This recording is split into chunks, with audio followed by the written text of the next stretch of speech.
My fusion system. Fusing 1,000 chickens at the start. Chapters 121 to 135. Chapter 121. The Demoness Church's Secret. The Mage Guild President is your leader. Who else is going to the Mage Guild? The astrologer. Oh, right, the astrologer. Who is the astrologer? Watson sat in the hall as he questioned Envy, who was kneeling in front of him. It had been an afternoon since they left the hill where the Demoness bandit gang was located.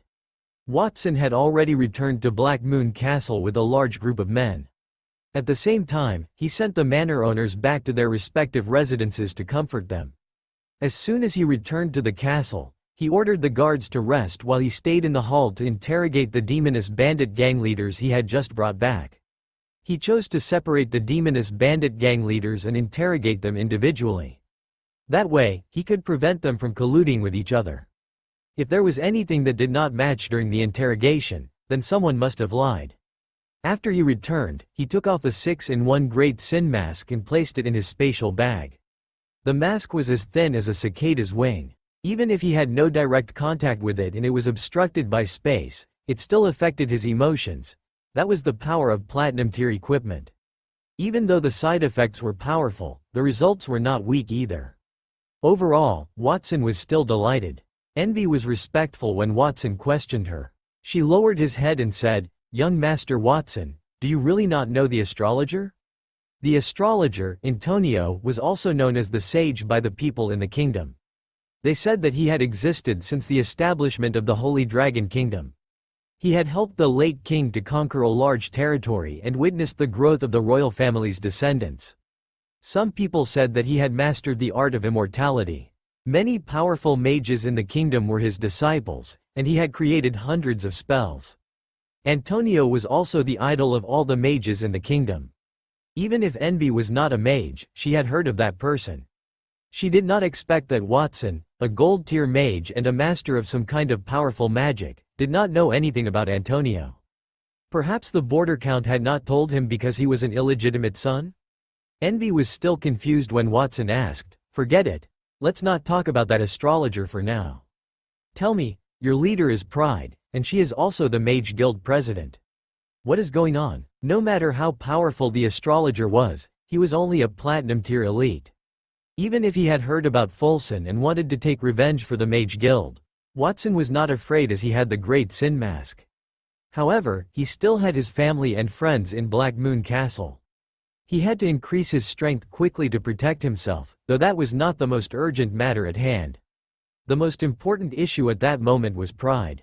The most urgent matter at the moment was still Pride. Watson did not expect that his extermination of the bandit gangs and the killing of Folsom had actually amounted to the same thing.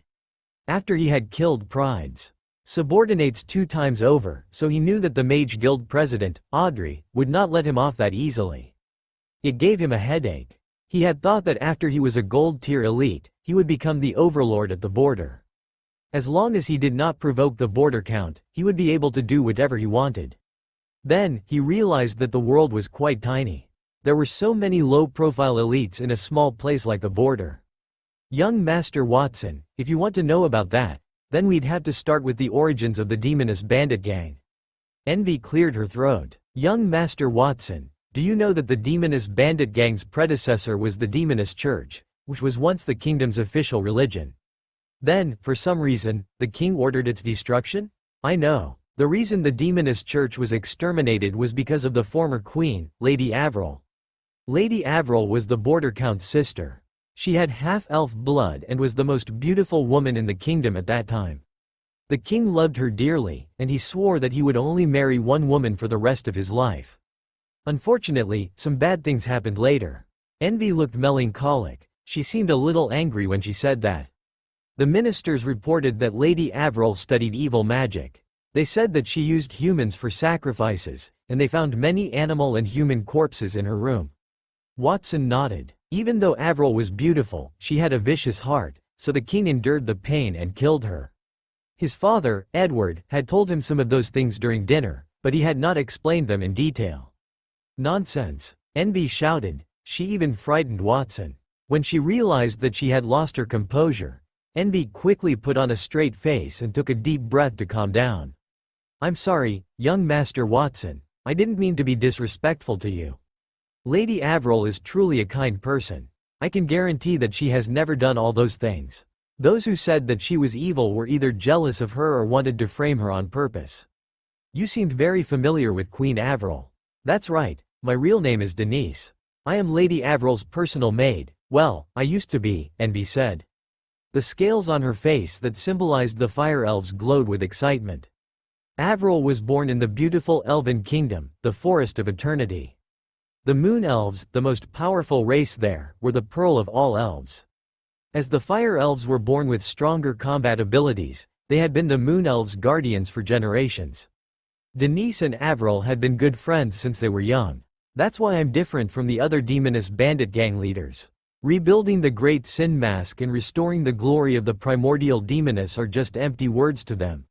I think they're only trying to get the mask to increase their strength. They're grateful for the small benefits promised by the king, so they set up a bandit gang to help monitor the border. They're the king's lapdogs. I usually cover myself with a cloak. I can't be bothered to talk to them. When she mentioned her companions, Envy was quite scornful. The king? Promise? Watson had so many questions. He felt as if his brain was not big enough. Was the king not the one who ordered his men to destroy the demoness church? Why did Envy make it sound as if the king had saved them? Young Master Watson, you did not know about that either? Envy was also a little surprised. As the border count's son, how did Watson not know anything? That was the basis of the hatred between the border count and the king.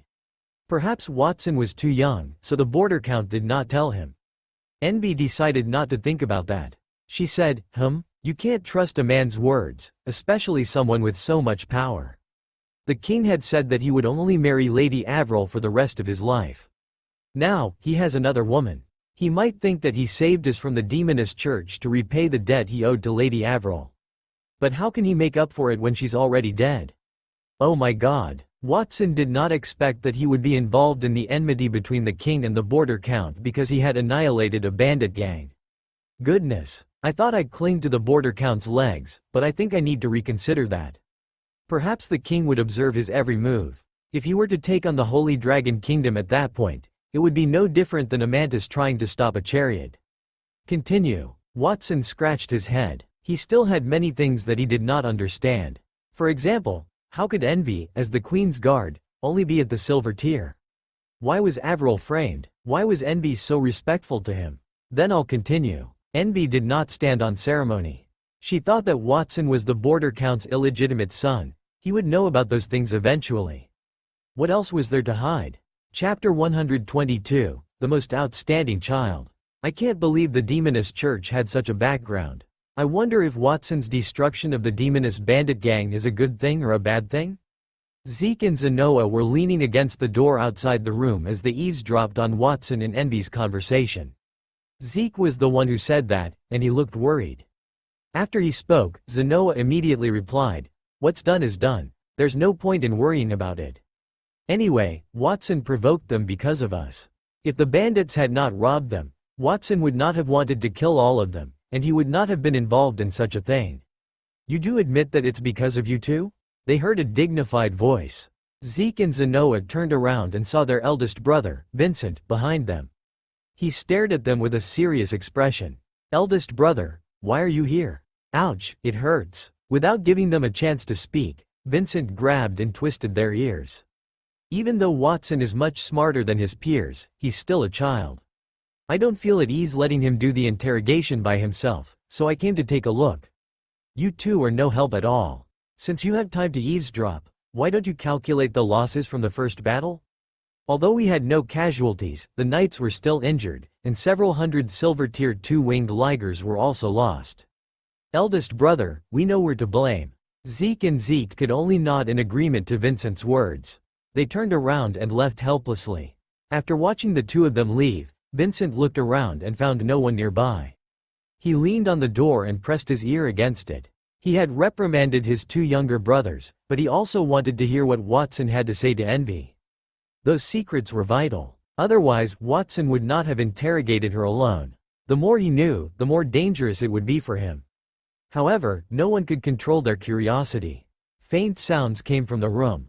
Vincent only heard snippets of their conversation about how the king had supported the demoness bandit gang, how they monitored the border, and how a member of the demoness bandit gang was the guild president. After he listened to that for a while, he stood up and tidied himself. Cough, cough. Then, he realized that his father was walking toward him as he coughed. He asked him calmly, "Did you drink too much water during lunch? Why did you suddenly want to go to the toilet? Vincent, why are you here? Also, what were you doing at the door just now? That door is dirty. I'm just wiping it." Vincent endured the awkwardness and wiped his fingers on the door. Then, finally, he put it to his mouth and pretended to blow it. "I don't know how the maids do things. That door is so dirty, and no one is cleaning it. It seems like we have to be more diligent in recruiting people in the future."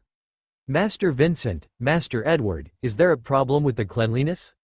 Capella, the omnipotent maid that Watson had fused, came out from some unknown place as if she had heard the call. She put both hands against her abdomen and said with an elegant expression, "Is there a problem? Please let me know, my lords." Vincent was at a loss. How would he know what the problem was? He only wanted to eavesdrop on Watson's conversation, but his father had caught him in the act. He thought of a random excuse out of embarrassment.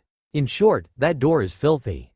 "I understand, young Master Vincent. One of the maids cleaned it, but I'll ask her to come over and punish her severely to help you vent your anger." Capella nodded in understanding and waved her hand. A maid came out from the corridor nearby with a basin of water in her hand. A towel was soaked in the water.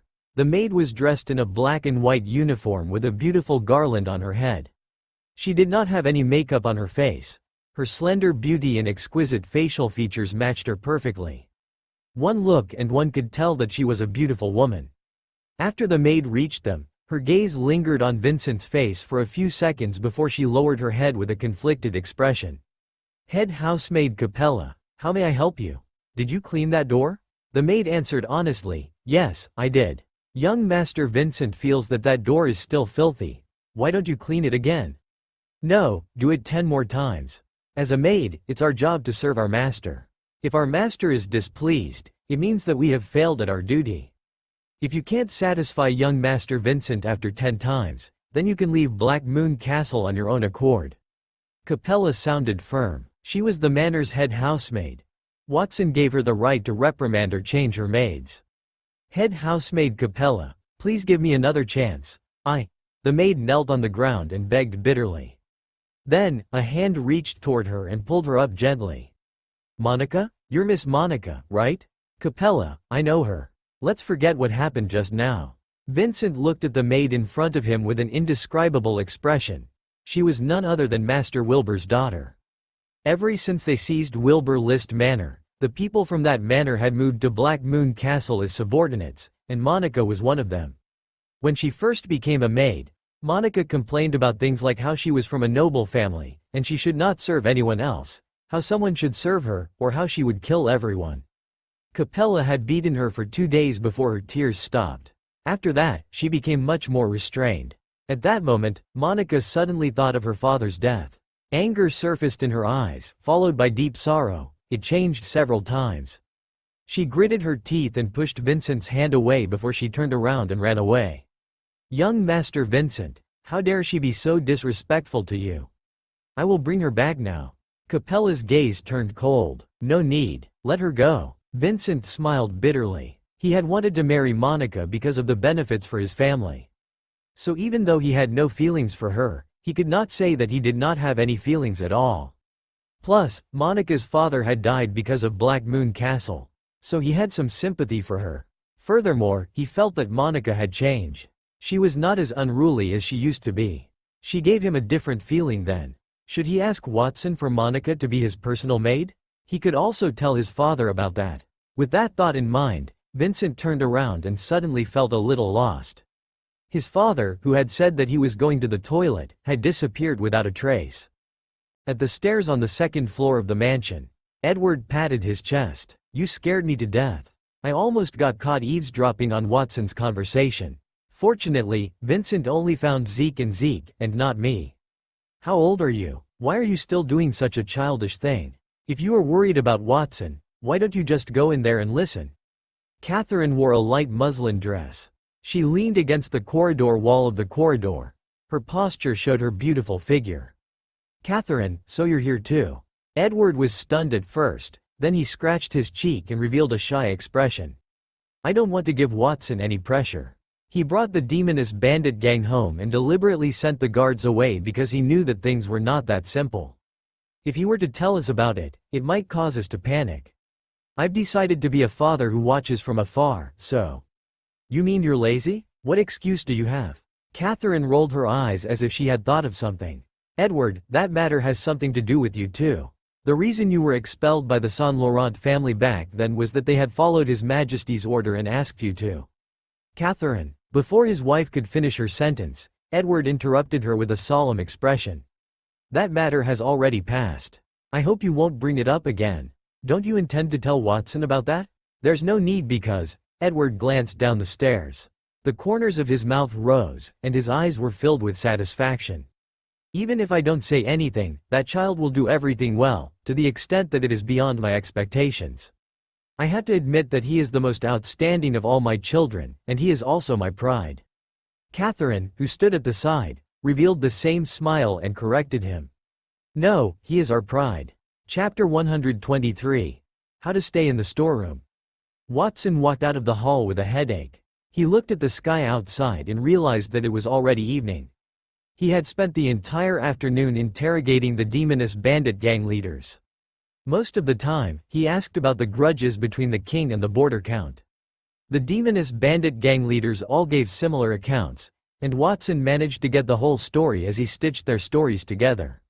It seemed like some people who believed in the evil god, the primordial demoness, had founded the demoness church a few years ago. That was probably how the story started. The primordial demoness believed that humans were born with a combination of desires. It was instinctive to indulge in desires, but indulgence would lead to destruction. Therefore, humans should balance their desires and achieve pleasure without getting lost. That was the demoness church's original creed, which many people accepted. The church also had the complete version of the platinum-tier Great Sin Mask, which could absorb emotions. For example, if a person was too obsessed with money, and if he wanted to reduce it, he could transfer his greed to a part of the Great Sin Mask, which led to the rise of the demoness church. Unfortunately, as time passed, the Great Sin Mask could not bear the burden of absorbing too many negative emotions, and those emotions drifted out. The first person to be affected was the saintess who had kept the mask in the demoness church, Queen Avril.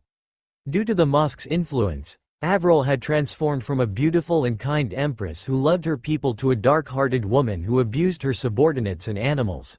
Some would even call her crazy. That was why the king had executed her discreetly. Phew, Watson sighed as he stretched his lazy waist. His tender body expanded outward. He also removed the spatial package that he always carried with him. He wanted to put it in a room. He did not want to get too close to the Great Sin Mask. He knew what it was like when one could not control their emotions when they used the Great Sin Mask. However, those were what the demoness bandit gang leaders told him. He did not wholly believe them because he felt that there was something strange with the story. For example, the king had already killed Queen Avril. Why did he let the demoness church members disguise themselves as members of a bandit gang? He even arranged for their leader to be the Mage Guild president and monitor the border count? After all, Queen Avril had been influenced by the Great Sin Mask. She did not plan to become like that. Was the king really a person who only cared about profit? Was he cold-blooded and heartless? There was another strange thing. Envy mentioned that she was Queen Avril's guard. She was a gold-tier warrior, only one step away from being a platinum-tier elite. However, before Queen Avril's accident, the king had ordered her to duel with a young and genius gold-tier warrior from the Saint Laurent family. She had been severely injured, and her level was reduced by 1 rank. Her opponent had held back, and he had been severely punished for that. He eventually disappeared. Why did the king have to find someone to duel with her before the queen's accident? By the way, was that young genius my father? I remember he used to be a member of the Saint Laurent family. When he was young, he was a gold-tier warrior too. Watson rubbed his chin as he thought about that. Then, he smiled and dispelled that thought. How is that possible? His father only knew how to make babies with his mother, Catherine. He was an idiot who did not know how to manage or farm. Watson found it difficult to associate him with the word genius. Young Master Watson, the interrogation has ended. Your most loyal and capable captain, Alan, has been waiting for you for a long time. He wants to what to do with the demoness bandit gang members next. As Watson was deep in his thoughts, he suddenly heard a voice. He turned around and saw Alan standing nearby. He asked, "How are the men we brought back from the misty forest?" "With your help, young Master Watson, none of our knights have died. They were only slightly injured. I believe that they will recover in 2 or 3 days." "Very good. They have worked really hard. Reward each of them with 3 Rainbow Phoenix chicken eggs daily to help them recover." Sven, the shabby bandit gang leader, came back with us as well, and he wants to join Black Moon Castle. I will let him continue to act as a bandit and observe for a period to see if he is sincere in joining us. Watson had already made plans for Sven. He wanted to form a bandit gang after the winter to learn more about the other bandit gangs from other sections of the border. Black Moon Castle was in constant expansion and would one day occupy the entire border. He would use it as a foundation for the future. Furthermore, if he had a bandit gang, then he could do some of the things that were inconvenient in the past. For example, he could rob the business alliances unwilling to join his organization or the owner manners who had objections against him. He could do that in the name of the bandit gang. Alan, have you calculated the gains and losses from that trip? Young Master Watson, I've just calculated it with the help of the young masters Zeke and Zenoa. We've lost 400 Silver Tier 2 winged ligers and 10 sets of Silver Tier Gale Force armor, Alan explained respectfully. The reason the Black Moon Knights did not suffer from the petrification spell was the armor they wore. It had saved their lives. As for the gains, we have obtained the Demoness Bandit Gang's assets, and that included a small number of Bronze Tier equipment and a large number of Iron Tier equipment. The total value of that is about hundreds of thousands of gold coins, and we have also captured nearly 500 Demoness Bandit Gang members. Apart from that, we also have a herd of fused magical beasts, more than 1,000 Silver Tier magical beasts, and 4,000 Bronze Tier magic beasts left. I have brought them back. Overall, we have made a profit. I understand, Alan. Take the Demoness Bandit Gang leaders to the hall. From now on, they will be our slaves until our losses are completely compensated. They will work here. Alan nodded. Yes, young Master Watson. The loss of hundreds of Silver Tier magical beasts is worth at least 100,000 gold coins. Even if we give them 10 gold coins a month, they will never be able to pay it off in their lifetime. This is where you will live. Go in. Take a bath and rest. From tomorrow onward, I will teach you how to be a qualified maid. If you don't do well, I will not be so polite about it.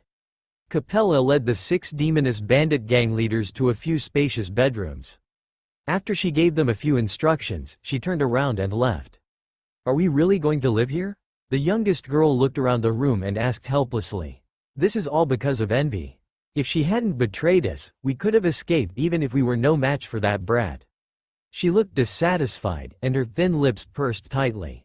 Envy glanced at her, but she could not be bothered to say anything. She opened the door to a room and walked into it. The room had a gorgeous interior style. Alright, it's too late to say that now. At least Watson is still quite nice to us. Greed rubbed her fingers habitually and tried to smooth things over. She took the room next to Envy. It had the same space and design. He had arranged such good rooms for us. He did not say it, but he is treating us like distinguished guests. After all, we still have to find out how he fused the Great Sin masks, and we need to get it back. I think we can stay here for the time being. Even the one who had been the angriest did not have anything to say when they saw the room. The spacious room included a bedroom, a living room, and a place to bath, and the sofa was made of genuine leather. They had been bandits for so long, but they had never stayed in such a high-class room. Suddenly, the door to the opposite room opened. Sven walked out of the room with a basket of colorful eggs in his hands. His left hand held a set of silver armor. Sven was stunned when he saw the Demoness bandits. Then, he walked toward their room with a strange expression. I did not expect to see you guys as soon as I opened the door. I'm sorry for laughing, but why are you standing in front of the storeroom? Storeroom? Sven called the place where they lived a storeroom. The Demoness Bandit Gang leaders looked at each other. Their expressions changed as if a big question mark had appeared on their forehead. Chapter 124. A Maid's Examination. Sven, even if we are adversaries and leaders of a bandit gang, you would not mock us the moment we meet, right? Wrath snorted unhappily. Her thick eyebrows were raised. She had a well-defined face, a high nose bridge, long and narrow eyes, and short black hair. Her overall appearance looked average. I've never seen a storeroom with such exquisite furniture and murals, or is something worth more than 10 gold coins just trash in the eyes of its owner? The golden-haired greed said with a mocking tone. She had taken care of the demoness bandit gang's finances, so she was quite proficient in business. It meant that she had an accurate judgment of how much those things had cost. You have misunderstood. I don't mean to mock you. I'm telling the truth. The place you are living in now is the castle's storage room. Sven raised his chin and nodded behind him. If you don't believe me, you can take a look at my room. Then you will understand. The demoness bandit gang leaders looked at each other doubtfully when they realized that Sven had looked sincere. Did he tell the truth? I'll go take a look. The young girl did not hesitate. She walked behind Sven and looked into the room. She was stunned after only one look. She opened her mouth to speak, but she could not find the words. Lust, why aren't you talking? What did you see? Wrath came up behind Lust, and when she saw the room, she was also speechless. It was a luxurious room that was 3 times bigger than their room. It had 3 smaller rooms and 2 halls. There were bookshelves and wine storage cabinets in one of the halls. It had many expensive books and drinks. There was even a large French window and a balcony that overlooked a small courtyard with flowers and a pool. The pool sparkled under the sunlight. It was winter, so a thin layer of ice had formed on the pool. If it were summer, it would be great to swim in it. The demoness bandit gang leaders saw 2 maids who were tidying Sven's room. Why do you have such a big room? The young girl was the first to snap back to her senses. She sounded so envious. They were not bothered about the luxury, but they did not like the inequality. If she had not seen Sven's room, she would have been satisfied with their assigned room. So, she felt terrible about it. Sven's room had a pool. No woman could resist a private pool. Now, do you think I'm lying? Sven chuckled and continued to say, my room is actually pretty common in Black Moon Castle. The Black Moon Knights have better rooms. Your room is already a few hundred square meters, that's huge. Are you sure there are bigger rooms in the castle? Greed frowned, she was baffled. Black Moon Castle was massive. It covered a few kilometers in radius.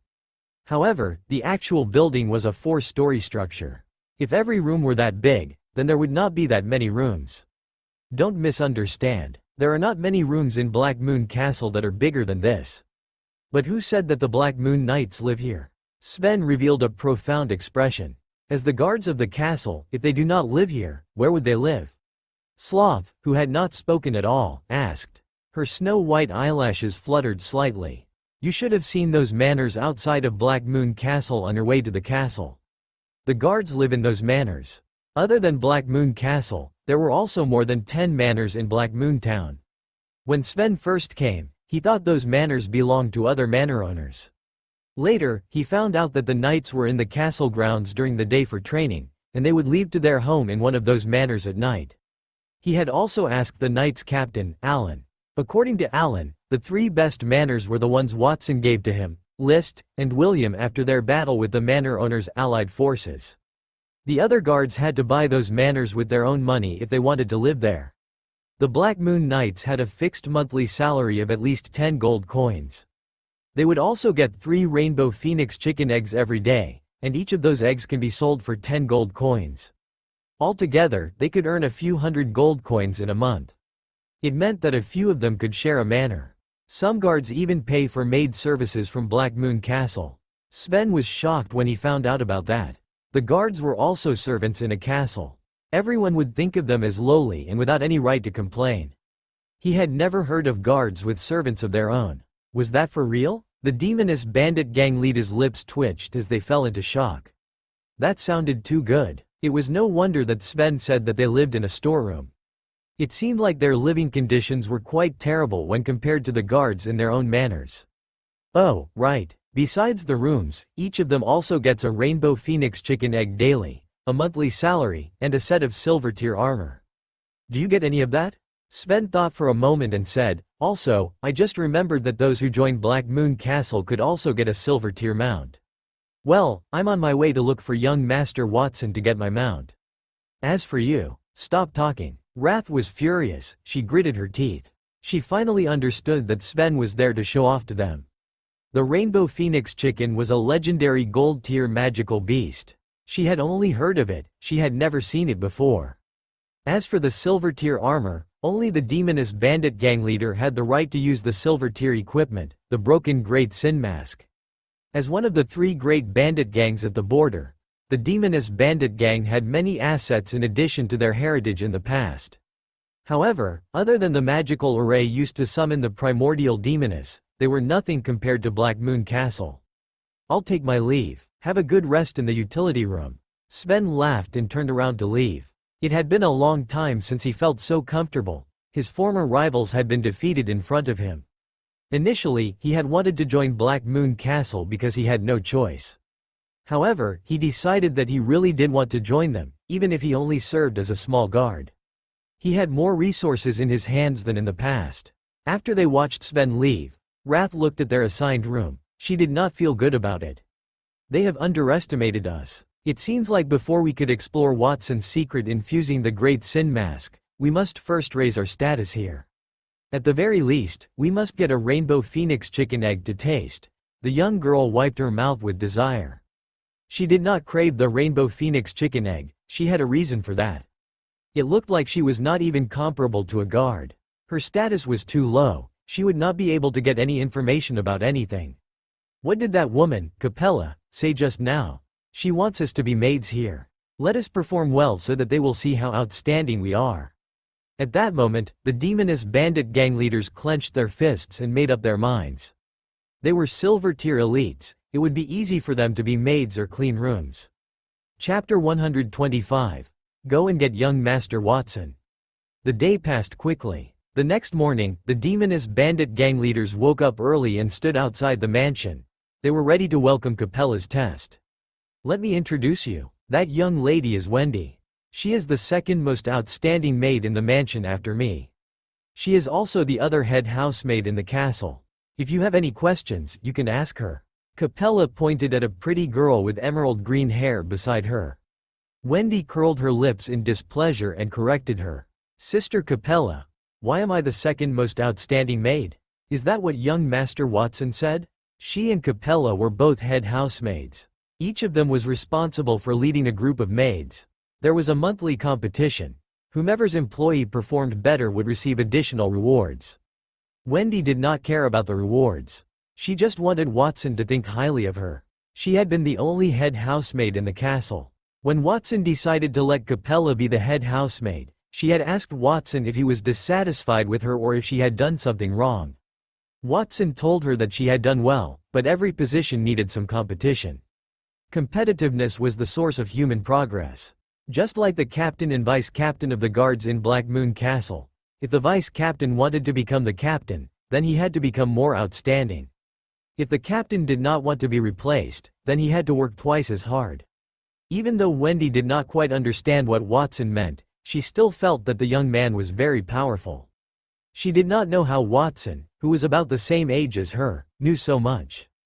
Hello, Miss Wendy. After Capella finished her introduction, the 5 demoness bandit gang leaders nodded at her.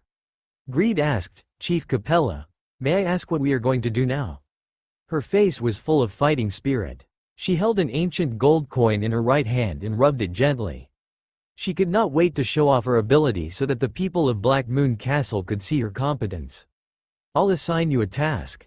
You, and you, go and clean the branches and weeds in the courtyard.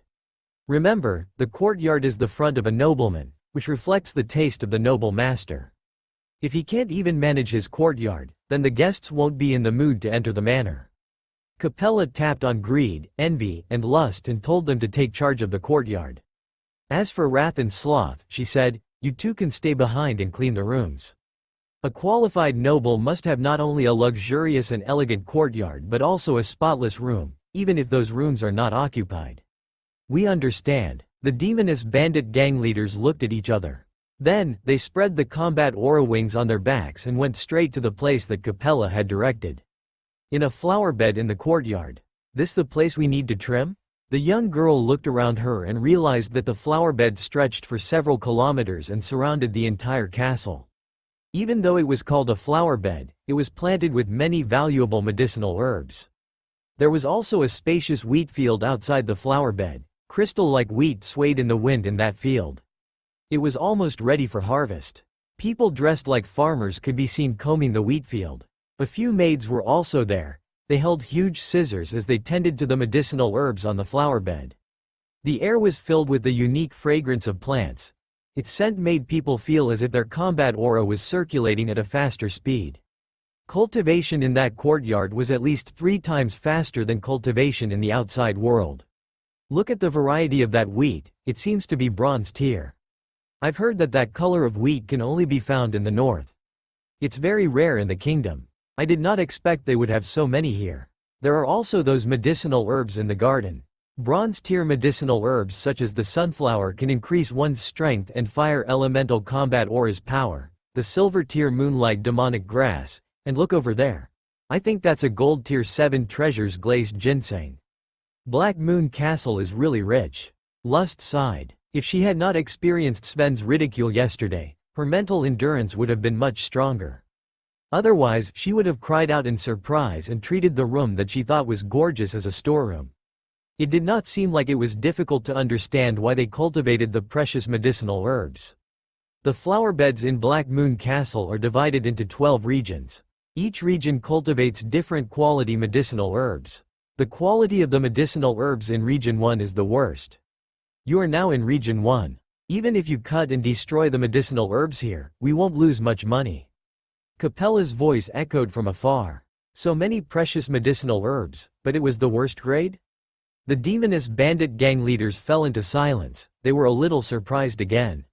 How could a silver tier elite do such a stupid thing like destroying the medicinal herbs? Not only will I not destroy it, but I will also let them grow better. Greed walked to the flower bed closest to her and threw the coin in her hand onto it. She let the coin disappear and turned into a golden light that covered the crops. It made the medicinal herbs that were already growing strong grow even bigger. She was great at buffing her teammates, so it was not difficult for her to speed up the ripening process of the crops. Meanwhile, in the direction of Sloth and Wrath, Wendy was responsible for keeping an eye on them from the outside. Capella had already brought them to the castle hall. As she pointed at the hall that occupied hundreds of meters in front of them, Capella looked at the sky outside and said, "You guys are in charge of that area. I'll only give you half an hour. I'll come and check on you in half an hour. It won't take half an hour. It'll be done in a few minutes." Anger snorted as her body suddenly grew from a meter to a 3-meter-tall giant. She pressed her palm against the floor and waved it forward. The dust on the ground was swept away by the strong wind and floated out of the window. Sloth also followed her movements and hovered in midair. Invisible combat aura arms stretched out from her back, and her palms turned into the shape of a broom and a mop. She swept the walls and the ceiling and began to clean up. Most of their abilities came from the Great Sin Mask, but that did not mean they were useless without the mask. In fact, the demoness bandit gang had a complete set of cultivation methods, which were copied from the Great Sin Mask. However, only the demoness bandit gang leaders were qualified to cultivate it, and they could still use it even without the mask. Half an hour later, the people on both sides of the tasks finished the test and returned to Capella. Their faces brimmed with confidence. They felt that they had done very well. The work that usually took a few hours for the maids to complete was completed in a few minutes, and they did it even better. "Wendy, how do you think those people are doing?" Capella's expression was calm. She did not announce the test results but turned around to ask Wendy, who had followed her into the room. "I think," Wendy hesitated and shook her head. "They can't do it." As soon as her voice fell, the expressions of those demoness bandit gang leaders changed.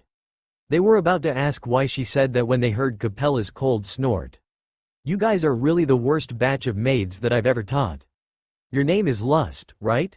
I told you to trim the branches, but I did not tell you to seduce the servants in the manor. And you greed. Why did you go and ripen the medicinal herbs?" The young master had carefully cultivated those herbs. The growth period for those herbs has already been calculated. If you ripen them recklessly, it will mess up young master's plans. "Yes, your name may be Wrath. I told you to clean the room, but I did not tell you to ruin it." You left several big handprints on the expensive furniture in the room. If the floor were not hard enough, I think it would have collapsed under your feet. Finally, you, sloth. Most people are like their names, and you're the same. You're really lazy. You've only been working for a while, and you're already sleeping on the floor. I'm a bit jealous that your performance is not that bad. In short, all of you are not qualified to be a maid. Before you learn what I taught you, no one is allowed to eat. What? Why do you blame me for my charm? The young girl refuted righteously and passionately. There are many servants here who take advantage of my working hours to strike up a conversation with me. What can I do? You really can't see a good deed. Greed said, it's very tiring for me to help with the ripening of the medicinal herbs. The quality of those medicinal herbs had been increasing by at least 1 or 2 levels. For the same medicinal herb that has gone from ordinary bronze tier to fine bronze tier, its value may be twice as high. Do you understand that? Our cleaning speed is 100 times faster than the maids here. Why are you still not satisfied? Even if I were to break the furniture accidentally, you can't blame me for that. You can only blame the quality of the furniture in Black Moon Castle, they're too inferior. Besides Envy, who had stayed silent, the other demoness bandit gang leaders presented their arguments loudly. They had worked very hard, so why could they not eat? Did Capella deliberately make things difficult for them because they were bandits? They could not tolerate that.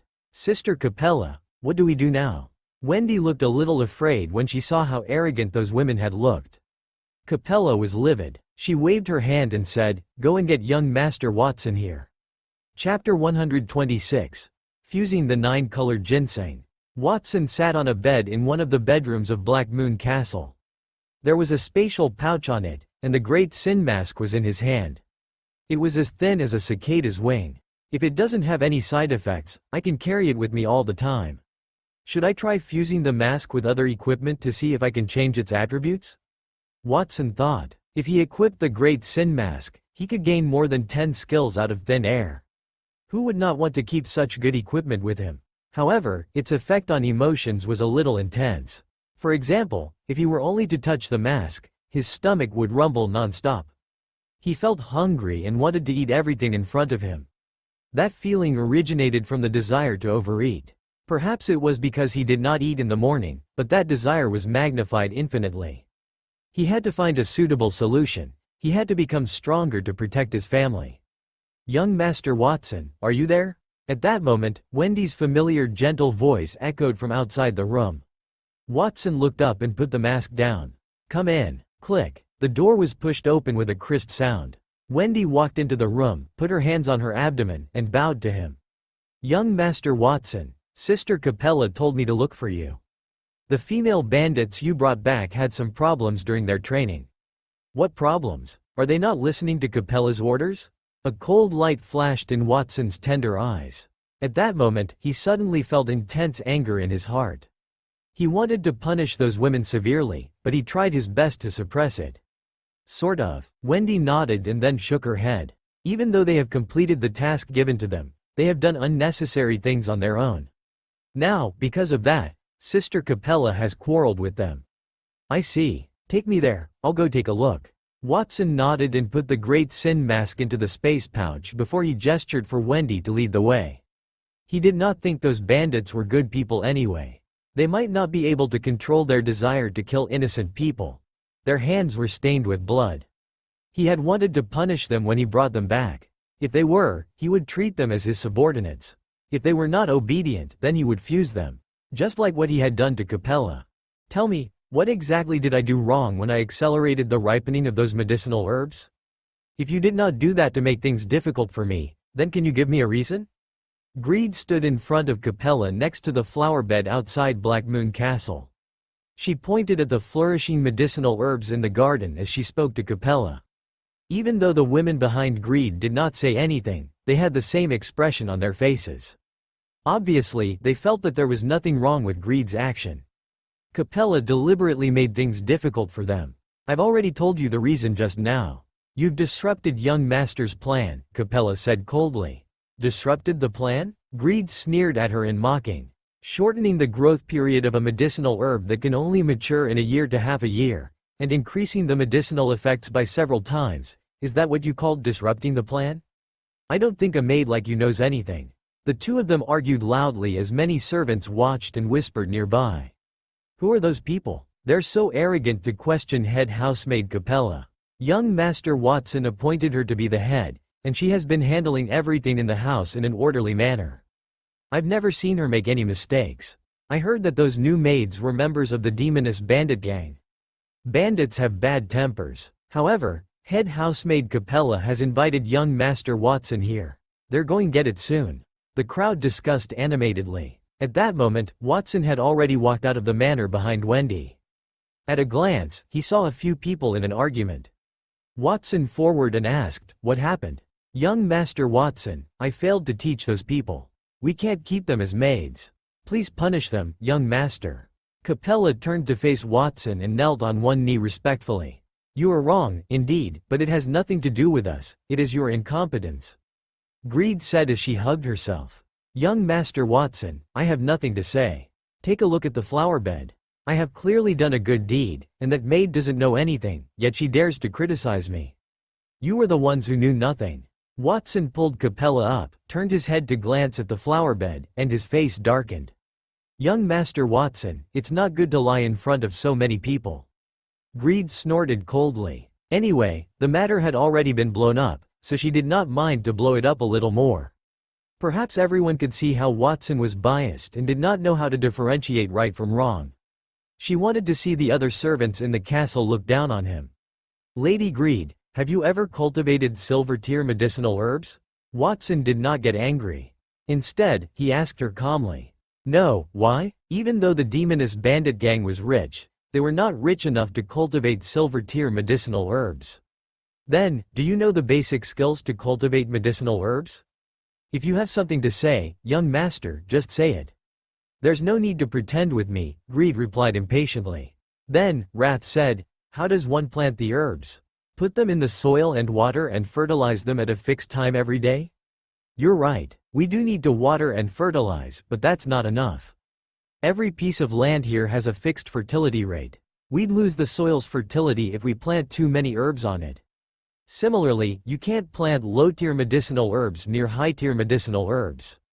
Otherwise, the high-tier medicinal herbs will absorb the effects of those low-tier medicinal herbs." Watson chuckled and pointed at the flower bed in front of him. "For example, those herbs here.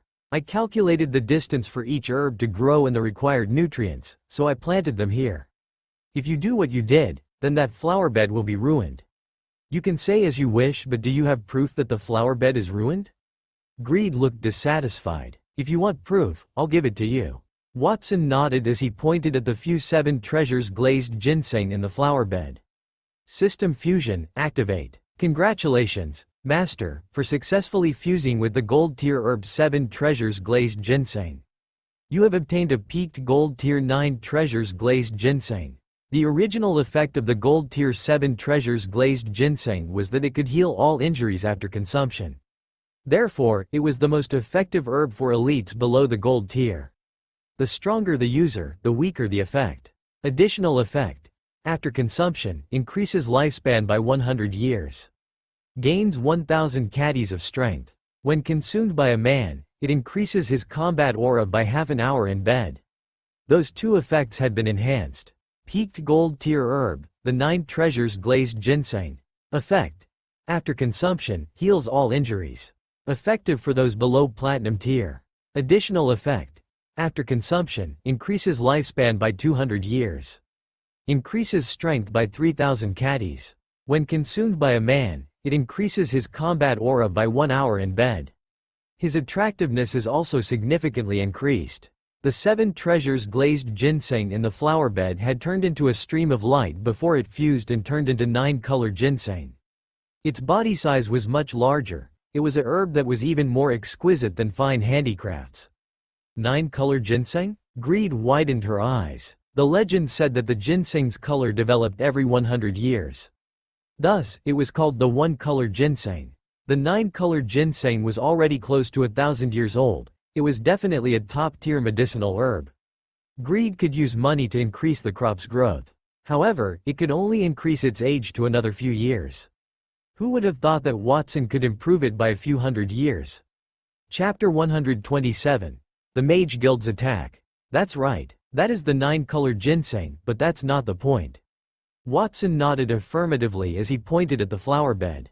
Look carefully. What has become of the medicinal herbs in the flower bed? Everyone looked in the direction he pointed and found that some of the medicinal herbs growing well in the flower bed had turned yellow. The leaves were drooping as if the nutrients had been sucked away. On the other hand, the 9-colored glazed ginseng looked dazzling with the light it emitted. See? That is why I said that it's not good to speed up the ripening of the crops, Watson said. As a modern man, he possessed agricultural knowledge that far surpassed that world. For example, he knew how to decrease the erosion of soil and water, control pests, and so on.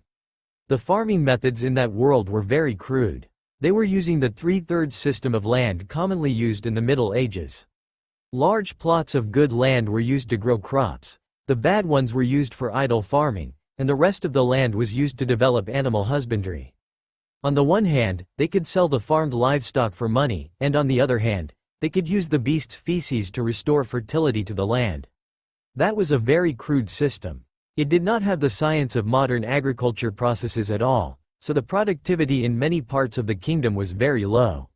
Watson had the convenience of system fusion, and at the same time, he had a vision that transcended the times, which caused his words to leave the demoness bandit gang leaders stunned.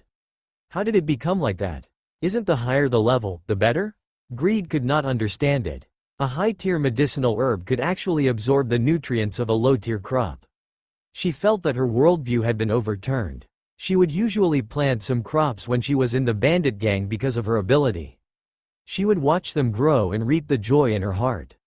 However, she had never thought about that problem when she was planting the crops. She was not only shocked by the method that Watson had used. He knew that Watson had mysterious magic that could fuse with the Great Sin Mask, which they could not handle. She did not expect that Watson could also fuse with other things. It's very easy to fuse herbs. If I want to do it, I can turn all the herbs in the flower bed into gold-tier herbs. But is that really necessary? Watson pretended to be deep in thoughts. Of course, it was necessary. It was not that he did not want to fuse all the herbs in the flower bed into gold tier. They did not have enough herbs. In addition, the guards would inevitably bump into each other during training, so they needed those herbs. If he were to fuse all the herbs into high-tier goods, they would not have enough normal ones, and he would also be reluctant to let others use them. Any other questions? Greed remained silent. He convinced her. If Watson did not do anything and only used words to criticize her, she might not be satisfied. However, Watson had used facts to shatter her pride. Capella, tell me, any other problems? Watson turned his head and asked Capella. She said, there's also Sloth and Wrath. They shattered the furniture when they were cleaning the room. I spoke to them about it, but they refused to accept the punishment. All right, I admit that it's our fault for destroying the furniture, but our speed is at least 100 times faster than the other maids. They can clean one room, but we cleaned 100 rooms. From that point, we should be forgiven for what we did. Wrath did not speak so harshly when she saw what happened to Greed. However, she still insisted that she was right. It was inevitable that there would be mistakes in the pursuit of speed. One could never have the best of both worlds. Those are all excuses. Watson shook his head. Come with me. As he spoke, he led everyone into the manor and arrived in front of a specific bedroom. He raised his hand and spread the combat aura wings on his back. The color of the wings was cyan, which meant that he was using wind elemental combat aura. After a few seconds, he circled the bedroom at a breakneck speed. The whistling combat aura turned into a strong wind and rolled the furniture. Immediately after that, the combat aura wings on Watson's back changed from cyan to blue as thick vapor covered the furniture, the walls, and every crack in the room. After the water washed through the room, the combat aura on Watson's body changed again. It turned into a dazzling golden color. The rich sunlight shone onto the room, it evaporated the water flow quickly. The room emitted the smell of the sun. Fresh, clean, and neat, and even the furniture reflected light. I only need less than a minute to clean the room, but look, did I damage the furniture? Watson clapped his hands and retracted the combat aura wings on his back. She opened her mouth in anger. She wanted to say that Watson had used 3 different types of combat aura in such a short period. He was a monster. If she had the strength of such a monster, she could also clean the room in a minute without damaging the furniture. However, after she thought about it, she still did not say it out loud. She defended herself because she was stronger than the servants in the manor. Since Watson was stronger than her, he could also do things that she could not do. Don't think that because you are silver tier warriors, you can belittle these trivial tasks. One would need specific skills to do them well. I think any of our housemaids are better than you. Do you acknowledge that? Watson looked around him, and the demoness bandit gang leaders fell silent. From now on, learn well from Capella. Don't let me hear such things again. Otherwise, Black Moon Castle will be kind enough to send you to hell. Watson's voice was loud and clear.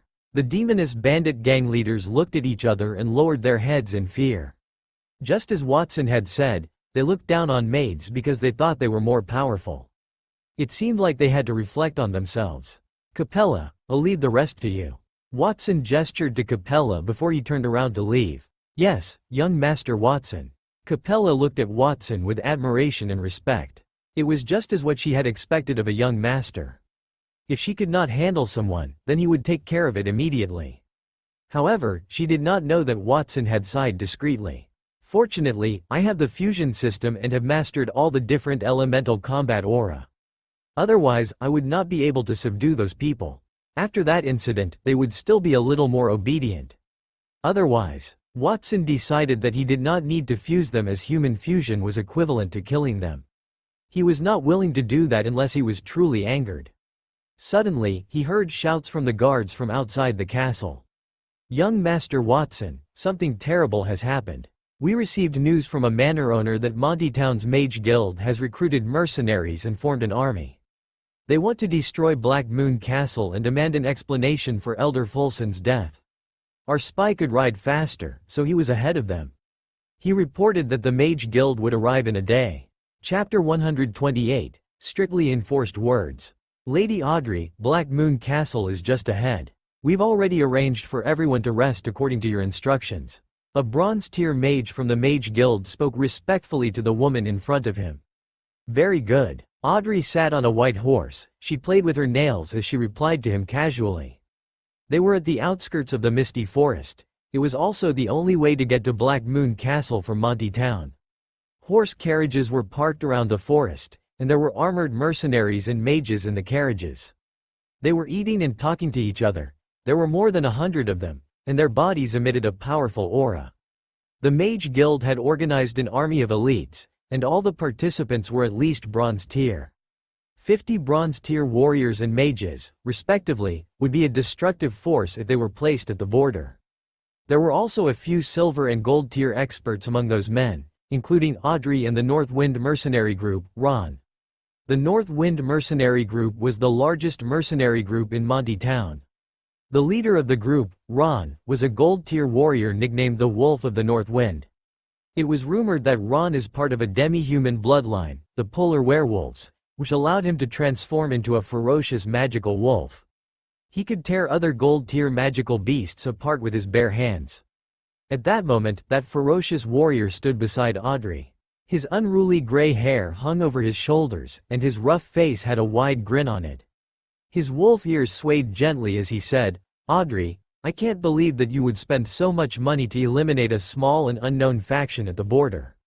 We are the most famous mercenary group in Monty Town. It's not cheap to hire us. Have you thought carefully about it? We hired you to protect the mages when they cast their spells. We don't need you in a real battle." Audrey raised her head with a proud expression. Ron's gaze swept greedily over Audrey's voluptuous body and her robe. Then, finally, he asked, "Oh, you look very confident. I heard that an elder from your guild died tragically in Black Moon Castle. All his belongings and the mages who went with him were all detained by Black Moon Castle. They managed to defeat a mage who has mastered a gold-tier spell. It proves that Black Moon Castle has at least the same level of combat strength. I've also heard that they are related to the border count. Are you sure it's okay to attack them? Ron, don't talk so much nonsense. Just focus on your matters." Audrey's expression turned cold. A pitch-black aura spread along her body and swept across the ground nearby. A layer of black ice covered any grass or soil the black aura touched. Ron's pupils contracted. He activated his ability as a gold-tier warrior to teleport and appeared more than 10 steps away to avoid the black aura. Audrey, we've known each other for a long time. You don't have to be so ruthless to me, you know? It's only a joke. I know that the Mage Guild is hosting a hotshot from the capital. You're so confident because of that person, right? Ron was a mercenary, so he was well informed. In fact, he already knew who that person was. He mentioned that to Audrey because he wanted her to introduce him. Who do you think this astrologer is? Do you think that you can meet so casually? Audrey's face was filled with disdain. At that moment, Audrey, you have to be courteous when talking to others. I don't have any other identity, I'm just an ordinary mage. They heard a voice that sounded old as a gray figure appeared in front of them. It was an ordinary-looking old man. His body was slightly bent, and he wore plain gray clothes. The cuffs and collar of his clothes were worn, and they had been washed until they were white. There were patches in some places too. The old man held a half-moon-shaped magic staff in his right hand, and the top of the staff was carved with the head of a giant dragon. The giant dragon's mouth had a huge sun gem, and it shone brightly. Lord Astrologer. When they saw the newcomer, Audrey and Ron lowered their heads respectfully at the same time. The guards and mages around them also did the same thing. Their eyes were filled with admiration as they peeked at the man.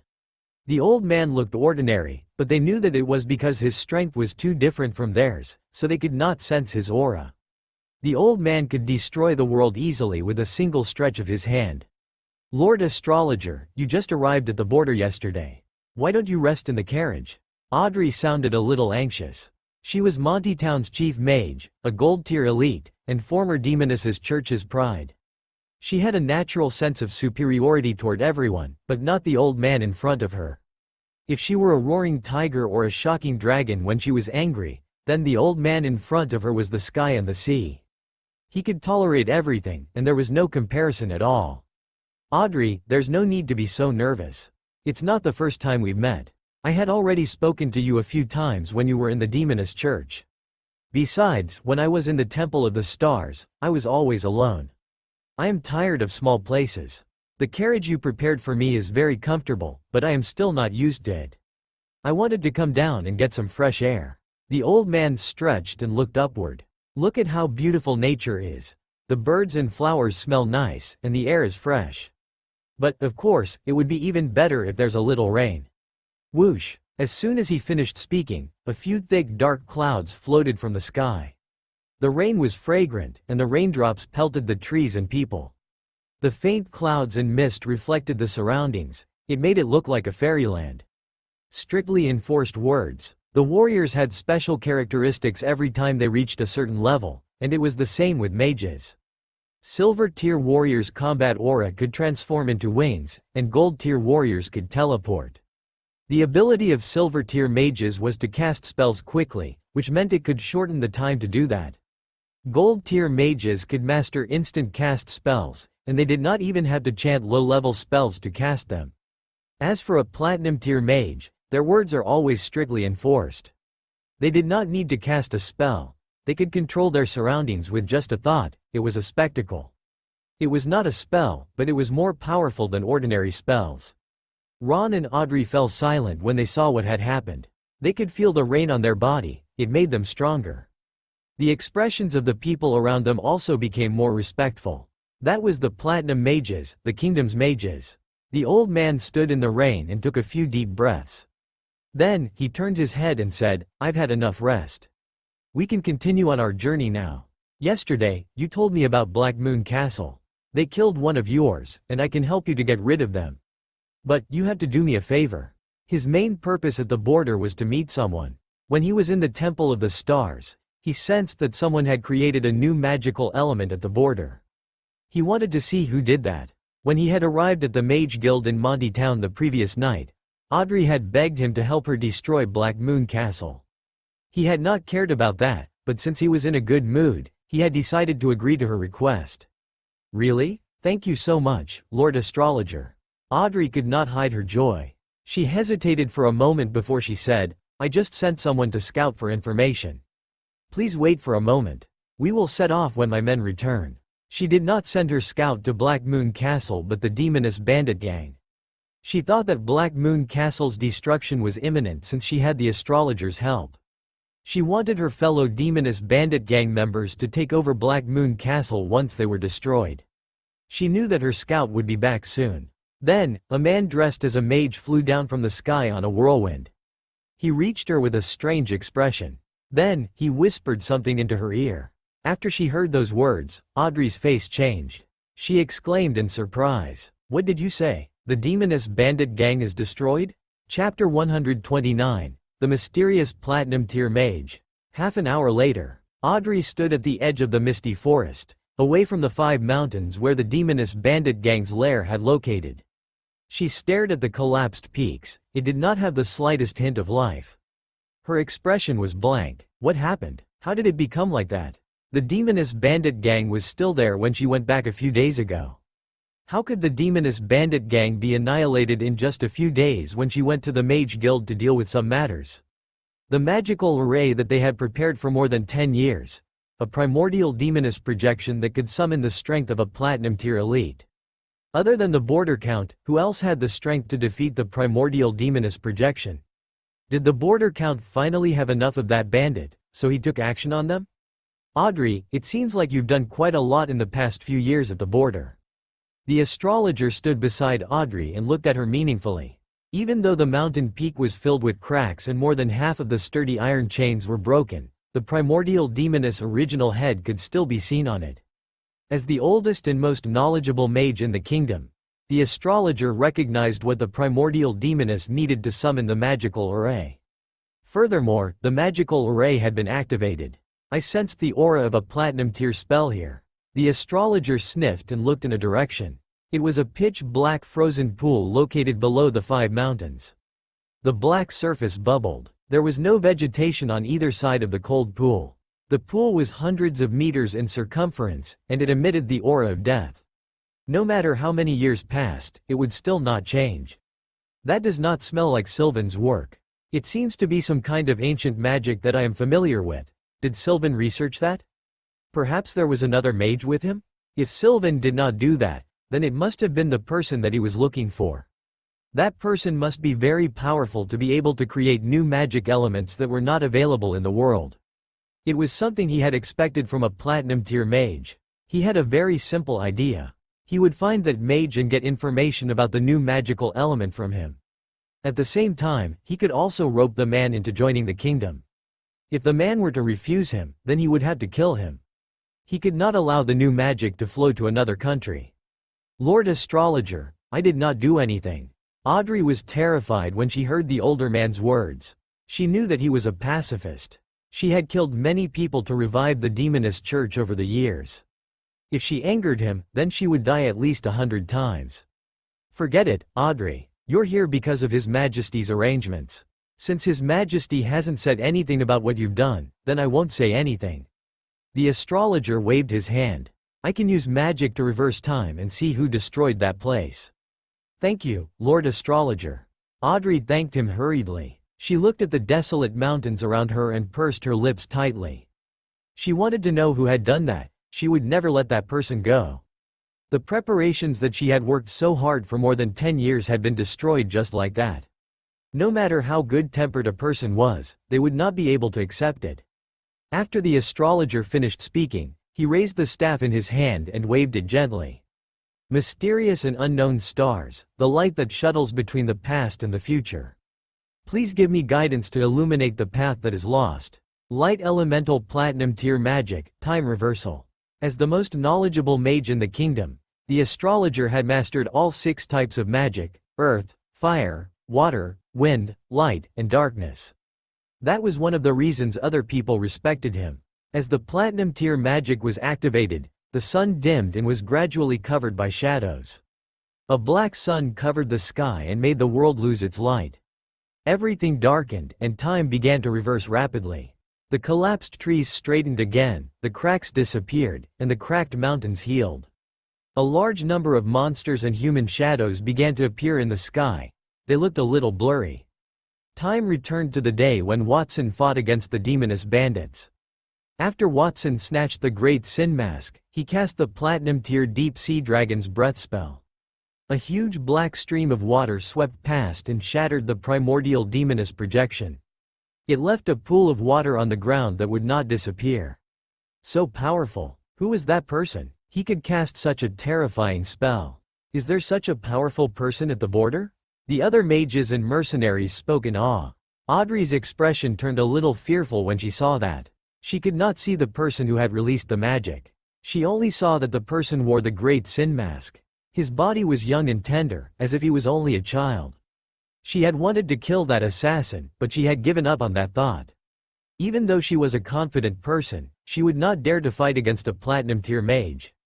Of course, even though she could not see the spellcaster clearly, she could see the clothes that he wore. It was the same as the information she had received. Black Moon Castle. It seemed like Black Moon Castle had attacked first before she could provoke them. However, who was that mysterious platinum-tier mage? She did not know that Black Moon Castle had such a powerful person. Audrey, you seem to know something? The astrologer suddenly turned his head. Lord Astrologer, I am certain that Black Moon Castle did this. Please help me destroy them. That is very important to me.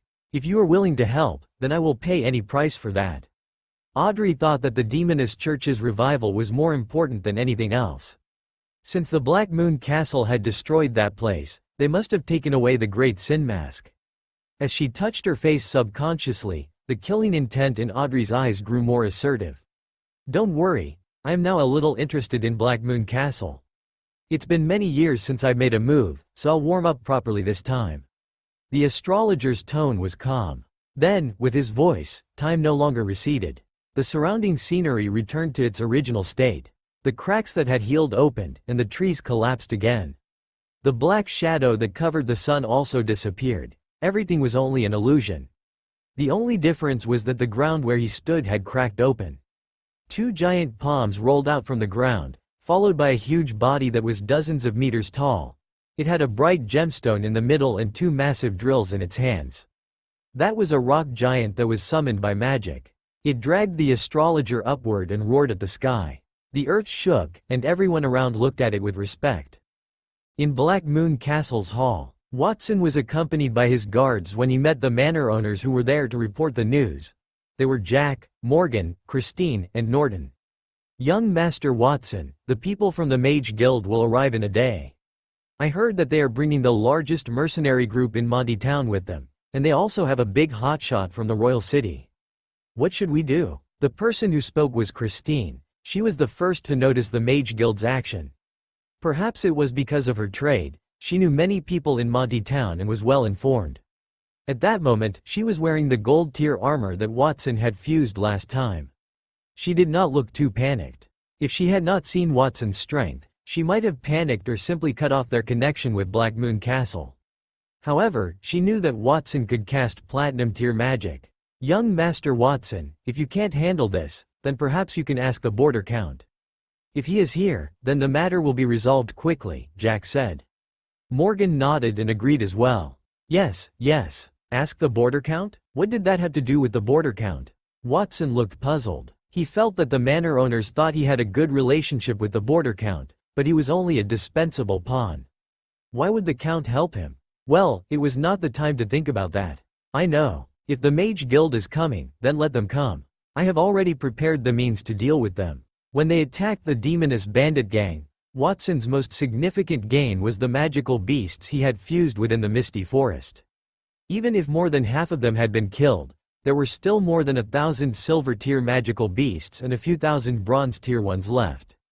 If he were to fuse them, he could raise the Golden Flash to Platinum tier. No matter the Mage Guild's strength, how could they possibly match a Platinum tier magical beast? Chapter 130, The Platinum Dragon King. After he met the manor owners, Watson instructed them to stay in Black Moon Castle for the time being. If they were worried, they could bring the people in their manor and let their guards inform the other manors nearby. Then, Watson went straight to the farm outside Black Moon Castle. After the expansion, the farm had gotten much more extensive. It was not inferior to an ordinary manor in terms of size or comfort. Every magical beast had their own home. The Golden Flash and Emperor Cluck had the most luxurious homes. The two magical beasts lived like kings and princesses. Their homes were like palaces. Golden Flash's palace was at least 10 meters high. It had a lot of furniture, and there was also a flower bed and grass field outside, which was convenient for the magical beasts to roll. There was also a massive fountain in the middle of the flower bed. At that moment, the Golden Flash was lying on the grass field. It was enjoying the coolness brought by the water spray from the fountain. A few smaller two-winged ligers next to it were flapping their wings as fans. They were fanning it with a flattering expression. Emperor Cluck was also nearby. It raised its coxcomb and stood proudly in front of its palace entrance. Some magical beasts were moving some eggs into its palace, and some were combing its feathers.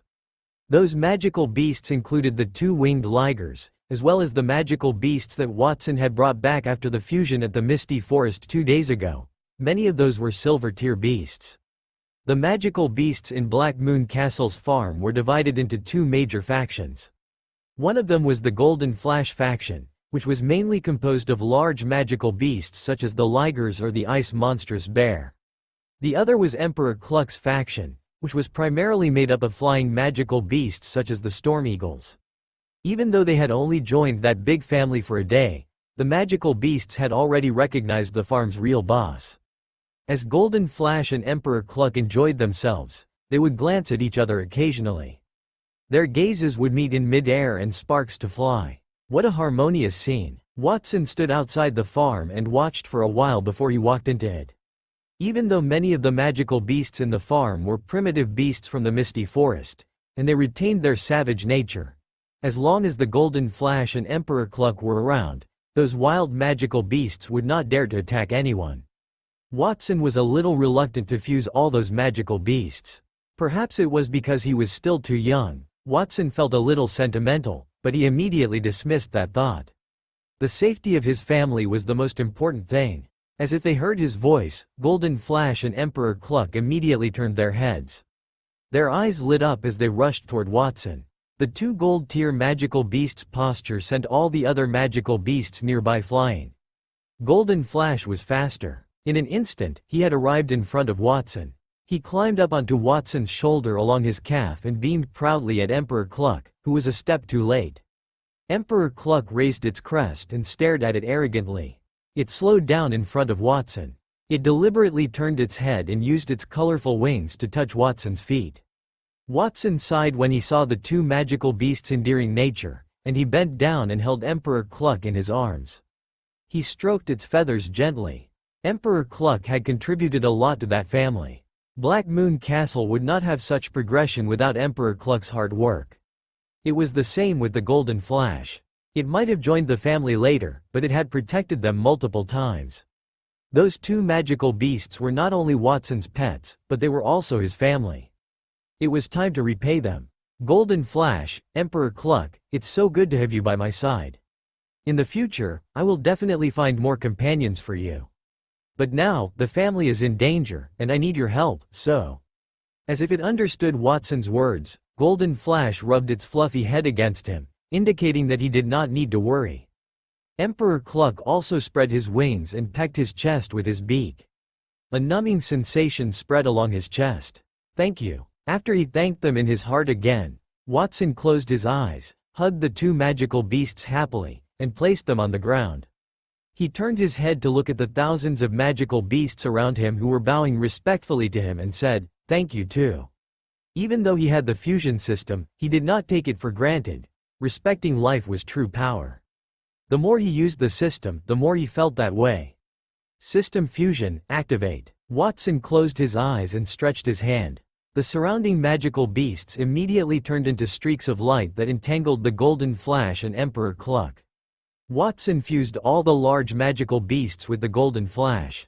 The remaining airborne magical beasts were given to Emperor Cluck. The number was about 4 to 1. The number of large magical beasts was slightly more. Within the light, Golden Flash and Emperor Cluck let out loud and clear cries. Their voices reverberated throughout the entire Black Moon Castle, and their bodies also grew larger. That transformation continued for a few minutes before the light dissipated. Two completely different magical beasts appeared in front of Watson. First was the Golden Flash. Its originally huge golden body had turned platinum, and his soft fur had turned into shiny silver scales. His initial lion, tiger, and goat heads had fused into a dragon head covered in scales with 2 horns. Its eyes were golden, and its pupils were vertical slits. The 12 golden wings on the back of the golden shimmer had also disappeared. It turned into even bigger and broader wings. Congratulations, Master, for successfully fusing a magical beast. The gold-tier magical beast, the 3-headed chimera, has broken through the bloodline limit and evolved into a platinum dragon king. The dragon race was one of the most powerful magical beasts in the world. As an ancient magical beast, the gold-tier chimera was already at its peak. Another advancement was an evolution. At that moment, the golden flash had successfully evolved in front of Watson's eyes. Platinum-tier magical beast, the platinum dragon king. Attributes: fire, earth, dark, light. Abilities: gold-tier fire elemental magic, sunray, raging flame storm, gold-tier earth elemental magic, war stomp, earth pulse, gold-tier dark elemental magic, death curse, darkness corrosion, and lethal poison. Platinum-tier light elemental spells, 9-layered blazing dragon breath, release blazing light elemental dragon breath, causing large-scale damage. Platinum-tier fusion spells, absolute zero, breath that combines fire, earth, darkness, and light. After release, it can cause enemies, including space, to freeze. Additional abilities: magic immunity, 100% immunity to damages from spells below platinum tier. Physical resistance, 100% immunity to physical damage from spells below platinum tier. Abnormal status resistance, resistance to any abnormalities. Draconic magic, spells that dragons can learn specifically, currently not available. Scaling, camouflage. Draconic might, awe effect on non-dragon creatures. As he looked at the long list of attributes in front of him, Watson's mouth was wide open. He could not speak as the list was too impressive. It was really too powerful. Golden Flash had been a golden chimera. It was a magical beast with fire, earth, and dark attributes. Then, it had gotten the light attribute, and it managed to retain all of its golden chimera abilities. It also had 2 platinum-tier spells, and its additional abilities include increased abnormal resistance, draconic magic, and draconic might. Its strength had increased exponentially. Watson did not sacrifice those magical beasts in vain. He had upgraded the Golden Flash. Watson sighed. It was no wonder people said that the dragon race was the most powerful race in the world. The Holy Dragon Kingdom was so powerful because it had a rare and extremely elite army of dragon knights. If one wanted to become a dragon knight, one needed the recognition of a dragon. Dragons were usually proud creatures, and the lifespan of humans was too short. Dragons saw them as insects, and they took fancy to very few things. Watson heard there were less than 10 dragon knights in the kingdom. However, from that day onward, Black Moon Castle had their own dragon, and Watson had officially become a dragon knight. Chapter 131. A Hybrid Phoenix. Roar. A faint cry came from the front. Audrey sat in the carriage. She felt uneasy. Ever since she saw the destruction on the demoness bandit gang's mountain peak, she had been in a bad mood. She still had not figured out why the demoness bandit gang was destroyed. What did that young man have to do with Black Moon Castle? Other people might think that the astrologer would not lose, even if his opponent were a platinum-tier elite. However, she was different. She was a cautious person. If the opponent were a silver tier, she would use the power of a gold-tier elite. If her opponent had a gold-tier elite, then she would need a platinum-tier warrior. In short, she would only make a move if she had absolute confidence in her victory. That was the first time she felt insecure about her chances in the Black Moon Castle raid. In addition, the continuous roars from afar made her a little annoyed. She pulled the curtain of the carriage, poked her head out, and asked, "Where are we?" The guards outside immediately said respectfully, "President Audrey, we're not far from Black Moon Castle. I can even see the wall. That wall is too majestic." The guard looked forward and exclaimed, his eyes were wide open. "Why are you so shocked? It's only a wall?" Audrey did not show her dissatisfaction. Instead, she got up from her seat and signaled the coachman to stop the carriage before she went outside. She looked far into the distance. A long black line appeared in front of her. She could not see the border at a glance, and her heart twitched. As the Mage Guild's president, she knew more than most people. Even though she could not see the material used to construct the wall, it seemed to be of high quality. How much did such a long, high-quality wall cost? Was that the work of Black Moon Castle? Just as she felt a little surprised, the astrologer spoke to her. Audrey, we have to speed up. I sensed the aura of a dragon. The astrologer stood on top of the earth elemental giant, which was dozens of meters tall. He sat cross-legged and narrowed his eyes as he looked into the distance with a solemn expression. A dragon? Audrey was dumbfounded as well. She knew that only the royal family and those the king had appointed could have any contact with a dragon. There were less than 10 dragons in the kingdom, and they were under the royal family's control. That was why they had the strongest army. One person could defeat thousands of soldiers and mounts. The border count had a grudge with the king, but he had refused to act on it. The dragon knights were a big part of that reason. They had detected a dragon's aura at the border. Did the border count have control over the dragons as well? Audrey's expression grew more worried as she looked into the distance. At the Black Moon Castle, after the golden flash had evolved, it stood up and flapped its wings before it rose into the air. The immense pressure caused the rocks on the ground to fly in all directions. Its massive body, which was dozens of meters long, was even bigger than a house. The area covered by her wings could cover the entire sky. Every scale on her body was the size of a fist, arranged in a regular pattern. It made people feel a chill in their hearts. The golden flash raised its long neck before it soared into the sky. The sound spread out in a circular shape, and clear sound waves appeared. It was quite a distance from the farm. A group of Black Moon Knights was training on 2 winged ligers in the field in front of the castle. Everyone, hurry up. It won't be long before the people from the Mage Guild attack us. We've embarrassed young Master Watson when we destroyed the bandit gang previously. We must make up for it this time. Alan lectured everyone. Then, they heard a dragon's roar from afar. The ligers beneath them trembled. They bowed and paid their respects in the direction of the farm. They managed to throw the Black Moon Knights off, one by one. The Black Moon Knights fell to the ground in a sorry state. They also looked at the farm in shock. They suddenly felt a wave of panic for no reason at all.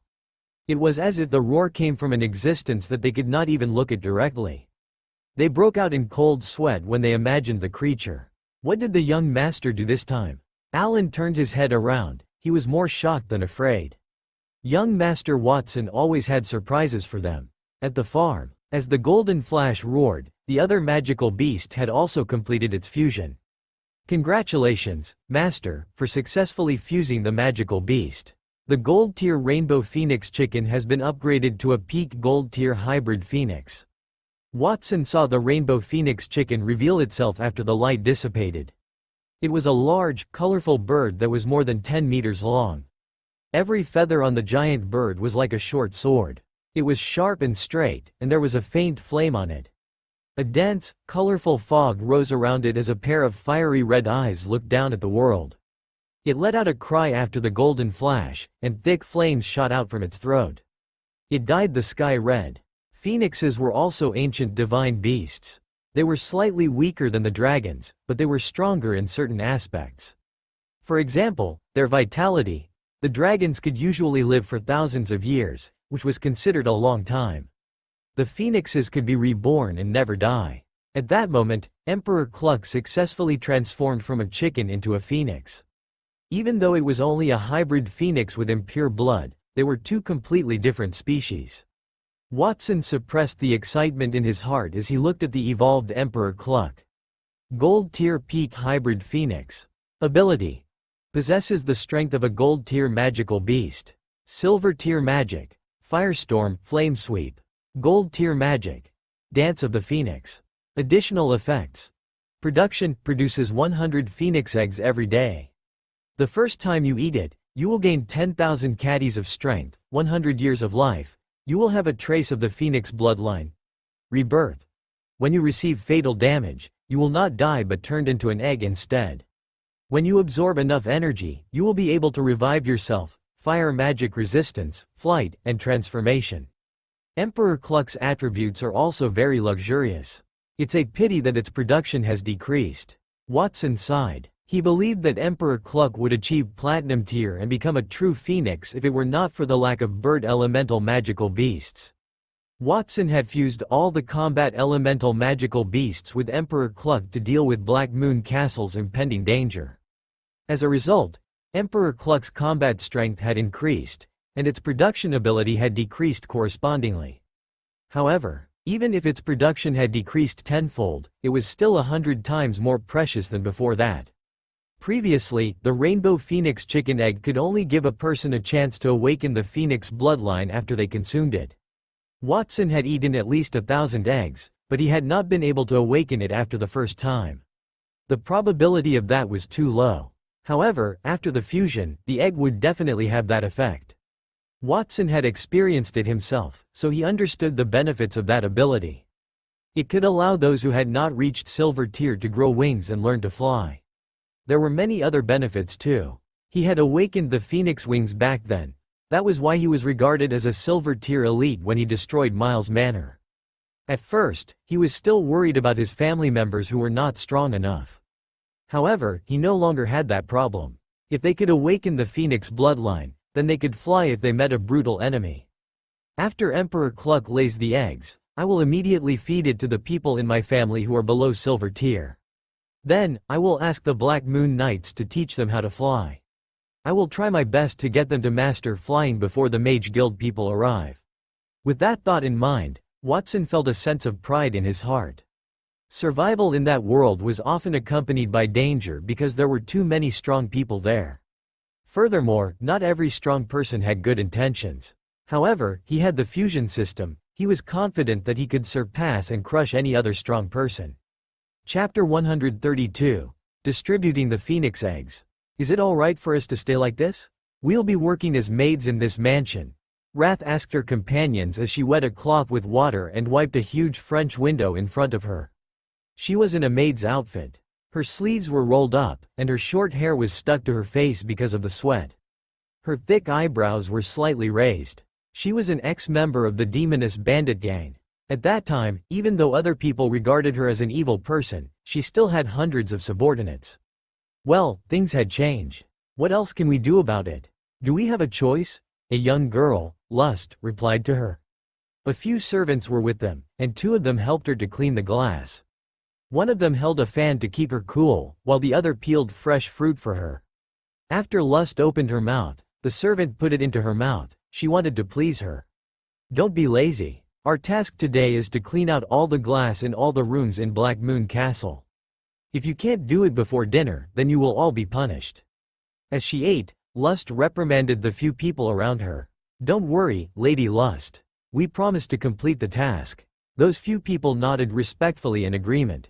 Lust nodded in satisfaction. She could charm anyone, that was her ability. She could make others fall in love with her and listen to her. That ability was useless against strong and determined people, but she could still charm a few ordinary servants. It was quite different for Wrath. That place was not much different from the Demoness bandit gang to her. Wrath glanced at her with a dissatisfied expression. Lust, don't forget our purpose. We're here as maids so that Black Moon Castle's master knows that we are useful. We need to raise our status so that we can find out why Watson could fuse with the Great Sin Mask. Of course I haven't forgotten, Lust said nonchalantly. Well, she had not wanted to investigate Watson's fusion with the Great Sin Mask. So what if she knew about it? It was not like she could snatch the mask back. After her stay in Black Moon Castle for a few days, she felt their power even more. They did not only have dozens of Silver Tier elites, but they also had Silver Tier mages. Each of them was even equipped with complete Silver Tier or even Gold Tier equipment. They did not use their full strength when they attacked the Demoness bandit gang. Plus, they thought that Watson was the Border Count's illegitimate son, so she did not want to think about that. She looked even more dissatisfied. Just as she was about to say something else when Sloth, who had stayed quiet as she used her invisible hand to wipe the windows, raised her head. Her snow-white eyelashes fluttered slightly as she looked into the distance in surprise. Did you hear that strange sound? What sounds? I did not hear anything. Lust and Wrath answered in confusion. Roar. At that moment, a shocking roar came from afar. It hurt their eardrum. The glass in front of them cracked, and a few servants who followed Lust covered their ears in pain before they collapsed on the ground. A huge shadow rose from the direction of the farm and covered the sky. It flew to the top of Black Moon Castle and hovered there. They looked up and realized that the huge figure was a giant platinum dragon. Its diamond-shaped scales were the size of a fist that reflected the sun, and its huge claws were bigger than a house. Each of its nails was as sharp as a sword, and its open wings carried a hurricane as its golden eyes looked down at the earth. Their hearts jumped when they met the giant beast's eyes. A smaller phoenix was behind the platinum-colored dragon. Its colorful feathers reflected the sunlight, and it left a rainbow in the air. Its entire body burned with blazing flames. Even from a few hundred meters away, they could still feel the heat. "What is that?" Lust stared blankly at the sky and muttered to herself. With her experience, it was not difficult for her to recognize what was hovering above her head. However, she did not dare to believe her own answer. "Is that a dragon and a phoenix? That can't be it. One seems like a real dragon, and the other seems like a hybrid phoenix. One is a gold-tier magical beast and the other a platinum tier. When did the border have such powerful magical beasts? Is the border count here?" Wrath's face was pale as she looked at the sky. She knew that only the border count had such powerful strength. Sloth also stared at the sky, but she had no words. Shua. Just as they were in a daze, the Black Moon Knights had gathered in front of the castle. They knelt on one knee as they faced the sky respectfully to welcome those kingly two magical beasts. Soon, the two magical beasts landed on the ground. They retracted their enormous wings, but they still occupied an area of dozens of meters. A human figure flew down from the platinum dragon and landed on the ground. It was none other than Watson. "Watson, why is it so noisy? What did you do? Did you fuse those two magical beasts?" Edward and Catherine led a few people out of the manor, followed by Watson's siblings. They rubbed their ears as they smiled bitterly at Watson. They knew that Watson had mastered the mysterious fusion magic, so they were no longer shocked by the strange things that he would fuse. However, they were shocked again. "Father, please call everyone in the mansion, including the maids. I want to give each of you something good." Watson had a cute smile on his face as he spoke in a calm tone. In 10 minutes, more than 100 people had gathered at the gate. Those people included the Black Moon Knights, the masters of the castle, and the maids. Wendy and Capella were among them. Capella looked respectful, while Wendy was full of curiosity. She did not know what Watson would give them. "I wonder why young Master Watson called for us. I'm really looking forward to it." One of the maids looked at Watson curiously and discussed it excitedly. She was initially a maid from another manor. She was in Black Moon Castle because the manor owner's allied forces had failed. However, she thought that her life was terrific after she had lived there for a while. The room and food were better in Black Moon Castle. She felt that they were not inferior to the other manor owners, and she looked forward to Watson's reward. Young Master Watson rarely gathered everyone so solemnly, which meant that he had an important announcement. Another maid said, "Perhaps it has something to do with the two magical beasts that young Master has brought here. Look at how powerful they are. Just looking at me makes my legs feel weak." While everyone discussed that, Watson circled around and realized that everyone in the mansion was already there. He immediately cleared his throat before he said, "I believe that all of you have also seen it.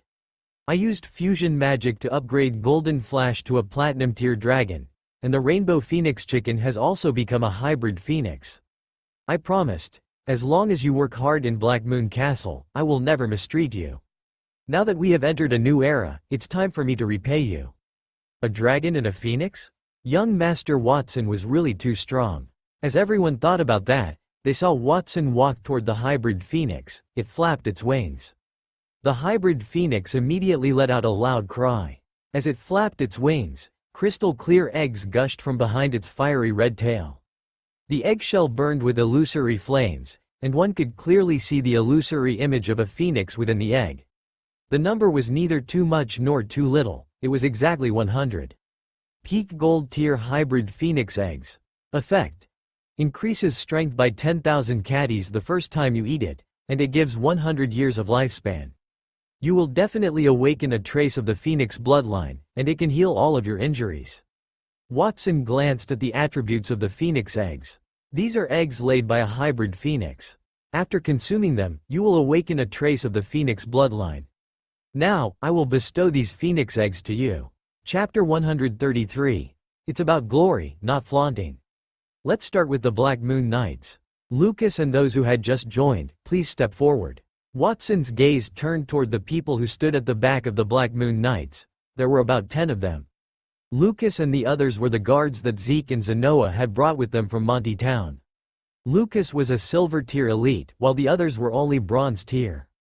Therefore, they would usually need a few more months before they would advance to the silver tier. However, Watson could not wait that long. Yes, young Master Watson. More than 10 guards nodded respectfully in reply. Then, they walked up to him, knelt on one knee, and watched as Watson distributed the hybrid phoenix eggs to them. Lucas held the egg in his hand and felt the warm temperature emitted by the flames wrapped around it.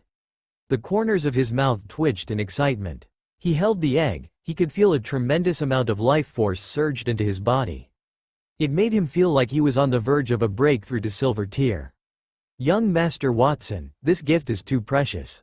Unfortunately, I have not made any contribution to Black Moon Castle, so I can't accept it. After a moment of hesitation, Lucas spoke with gritted teeth. If Watson had given him the rainbow phoenix chicken egg, he would have accepted it without hesitation and rejoiced in his heart. However, the hybrid phoenix egg was too precious. The phoenix was a legendary mythical beast. Its pride was no less a giant dragon. No nobleman in the entire kingdom had the ability to raise it, even though Watson only had a hybrid of phoenix. It was also an absolute treasure. He knew that the phoenix egg allowed people to awaken the phoenix bloodline, and it could also revive the dead. The small egg was worth at least 1,000 gold coins. When anyone saw treasures, they would fall into greed. If they were to see an endless mountain of gold, they would be afraid. Lucas was in that state. Lucas, just take it. I am paying you in advance for your future salary. Right now, you are only a bronze tier warrior, you can't help me much. So eat that phoenix egg and strive for a higher peak. Guard Black Moon Castle well. I believe you can do it. Watson walked up to Lucas and patted him on the shoulder. Lucas fell into silence after he heard that.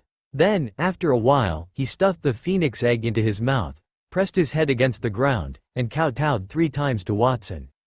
Thank you for your generosity, young Master Watson. I will not hesitate to shed my blood for you.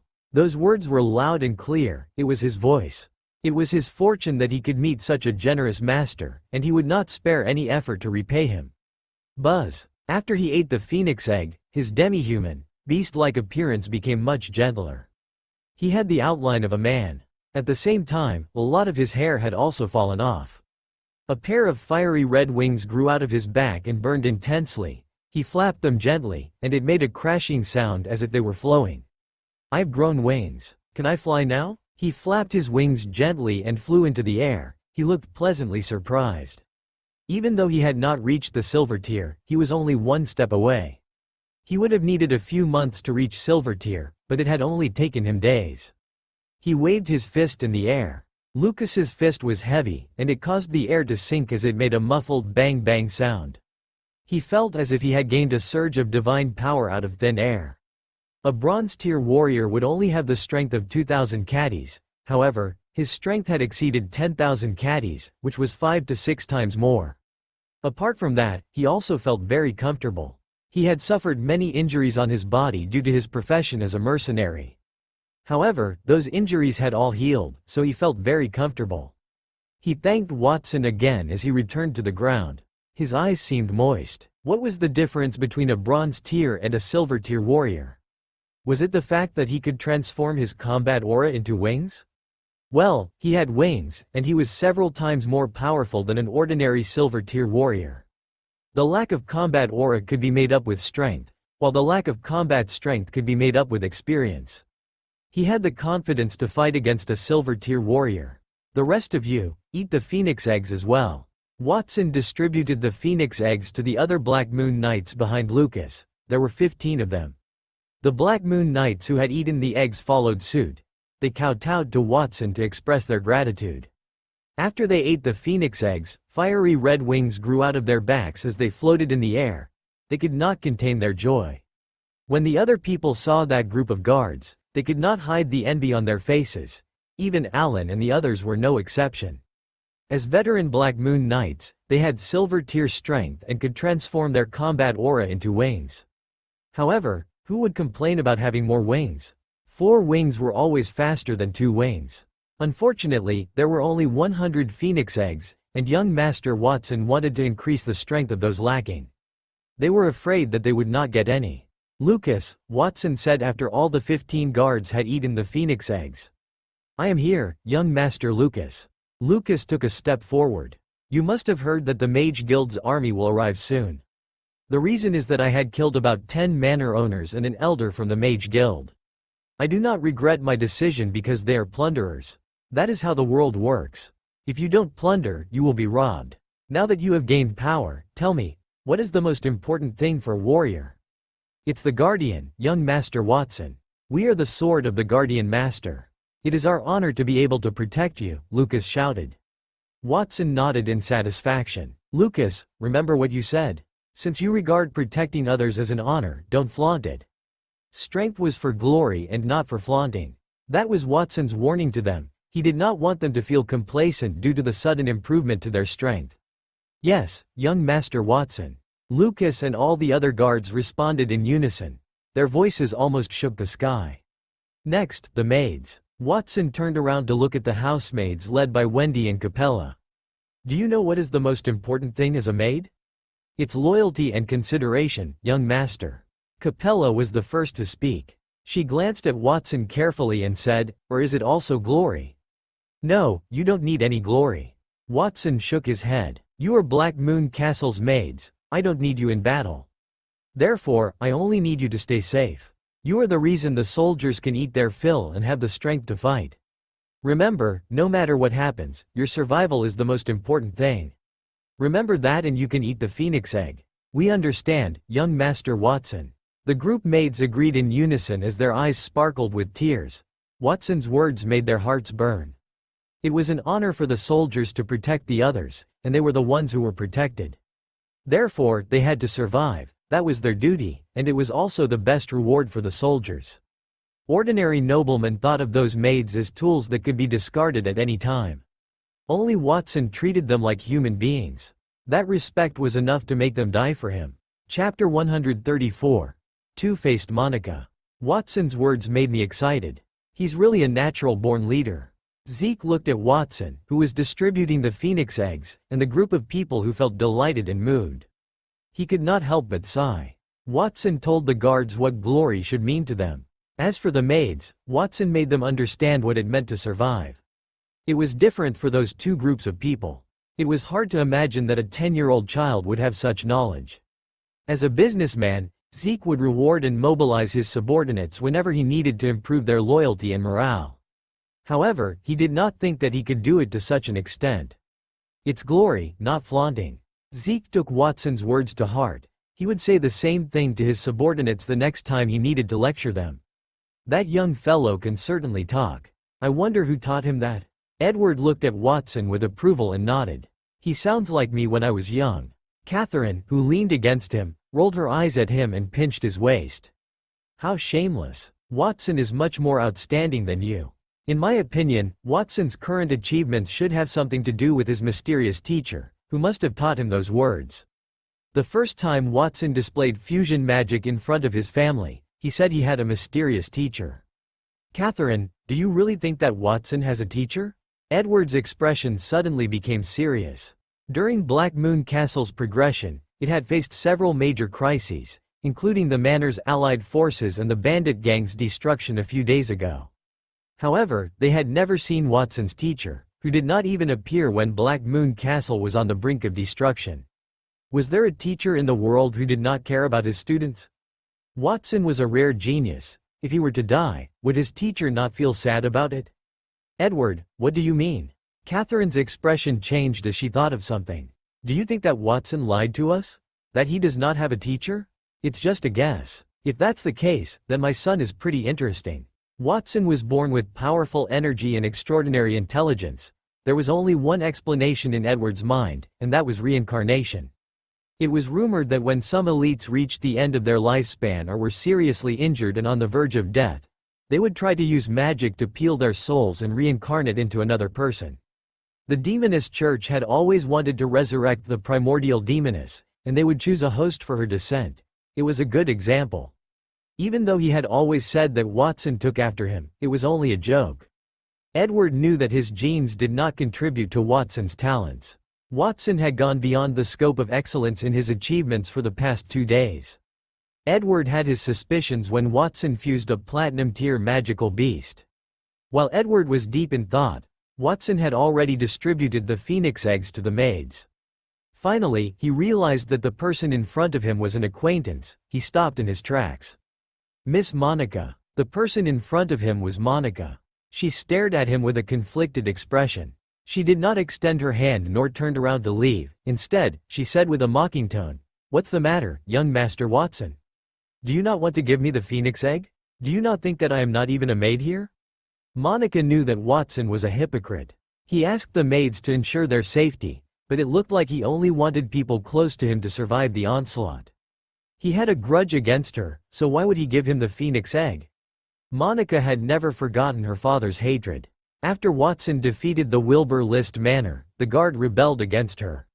She hated them. They would follow anyone who could give them benefits. They were not humans, they were dogs. As a maid in Black Moon Castle, she had tried to poison the food. Unfortunately, the head housemaid, Capella, would test the food when she delivered them to Watson and the others. So, she had no way to do it. Monica got even angrier when she thought of Capella. That woman had been her personal maid and followed her orders. Then, she only followed Watson's orders. She did not even look at her. Capella's high and mighty attitude hurt her self-esteem. Old and new grudges piled up. It made it difficult for her to maintain a good attitude. "Miss Monica, aren't you happy in the Black Moon Castle?" "Yes, I'm miserable." Since she had already ridiculed Watson, Monica simply laid her cards on the table. Perhaps Watson would kill her. She did not want to live such a humiliating life anyway. Even though she ate and slept well every day and did not have much work, she knew that she would be a maid for the rest of her life. She had been a young lady from a noble family. She did not know that she was so incompetent. She was not even comparable to an ordinary maid when it came to cleaning the room. After she lost her title, she was worse than an ordinary person. She felt helpless, so she blamed Watson. "How dare you? How can you be so disrespectful to young Master Watson?" Capella's voice echoed. She walked forward quickly and glared at Monica. The fiery red wings on her back fluttered gently. Monica ignored Capella. She pursed her lips gently. After Watson had distributed the phoenix eggs to the maids and gave the lowly servants the ability to protect themselves, she knew that she would never be able to take revenge. She knew that Black Moon Castle's rapid development was not something that someone could do even if they worked hard their entire lives. However, Watson had managed to do that in only a few months. She was not qualified to fight with such a genius. She did not want to suffer, she preferred a quick death. The argument attracted many people's attention. Everyone turned their gazes toward Watson. They wanted to see what he would choose, especially Vincent, whose eyes flickered with a sigh.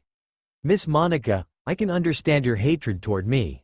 After all, I killed your father, but I'm afraid I have to disagree with it," Watson said as he raised his right hand. Everyone thought that Watson would kill Monica, so they sighed discreetly. They felt that it was the right decision. They knew that Watson had been too merciful when he kept her alive. How could he let his enemy's child live? Did he want to look for trouble?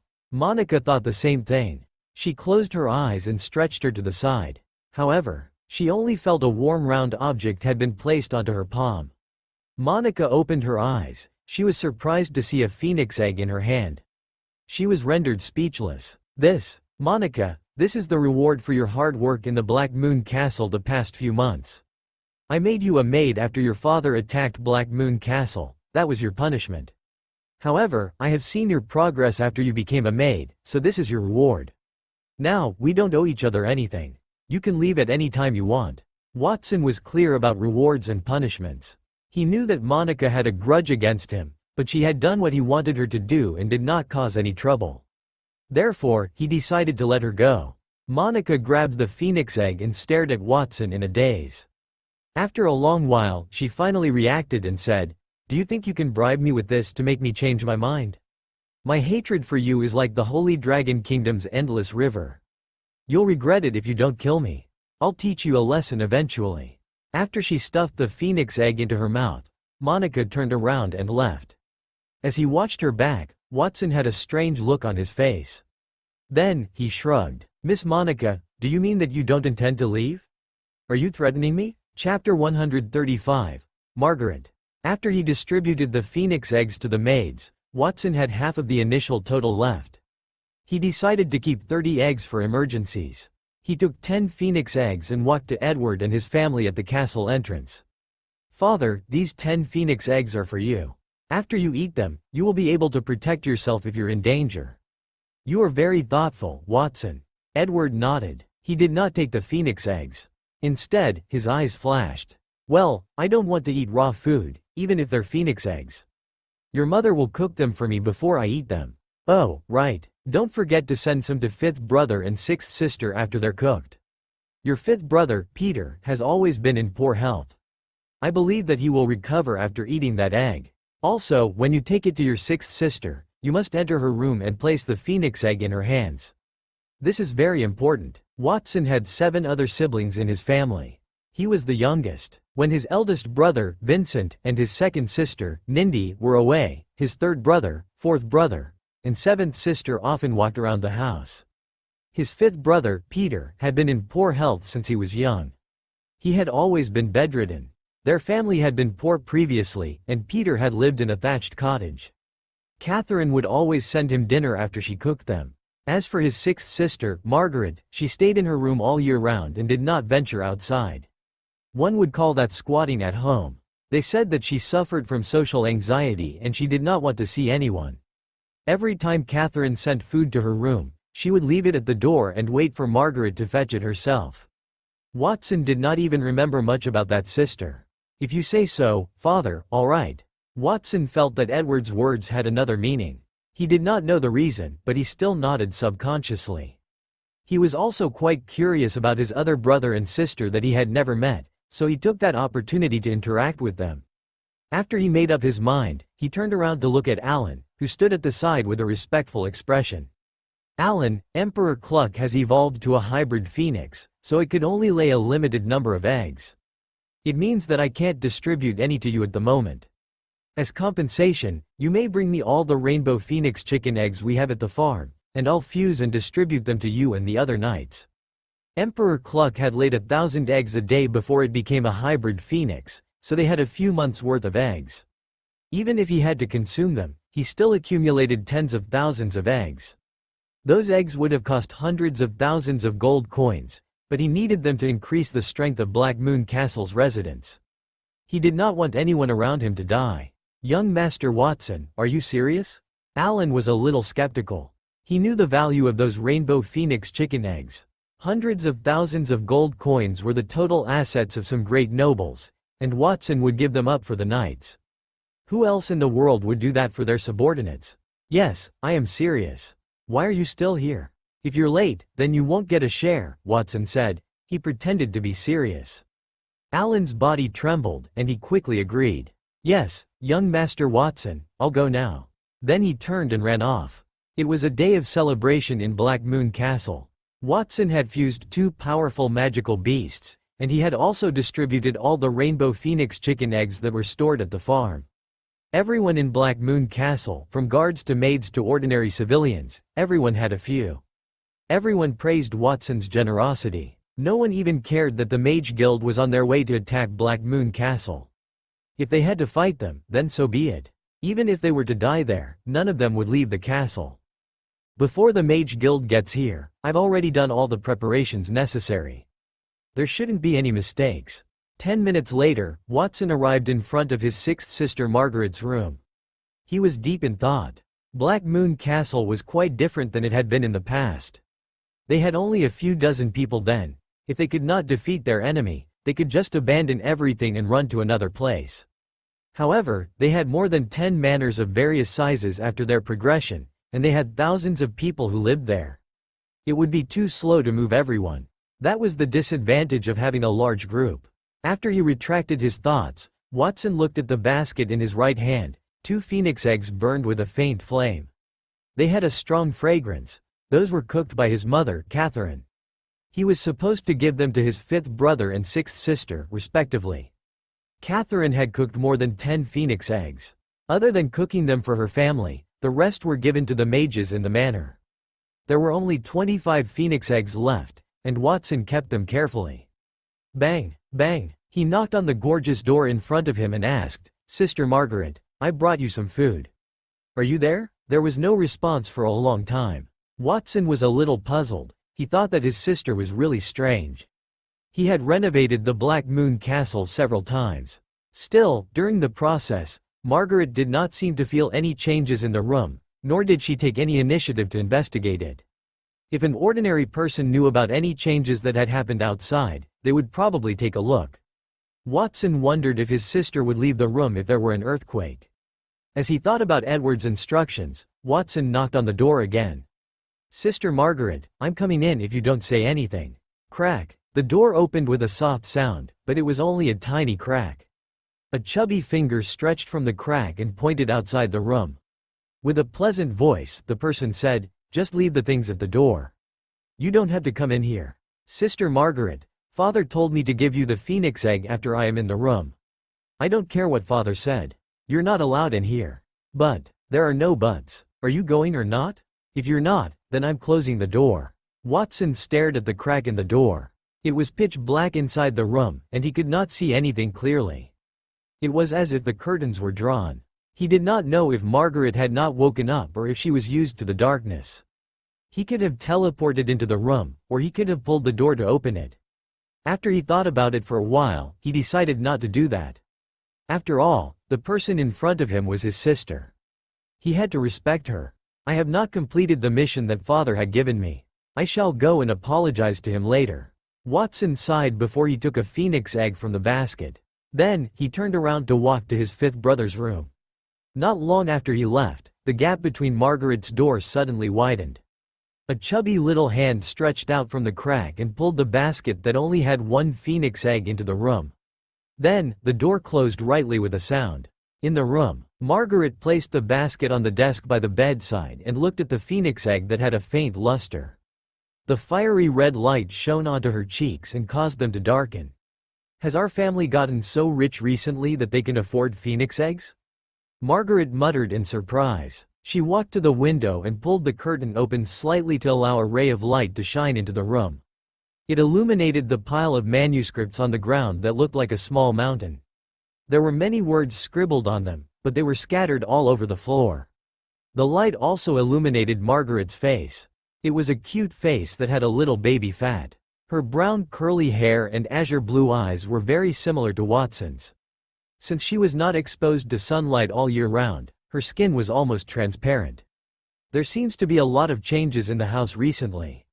Not only has the food gotten better, but the house seems bigger as well. I can often hear people and magical beasts from outside. The noise is making my nerves weak. Especially that morning when I heard a dragon's roar. Was it my imagination?"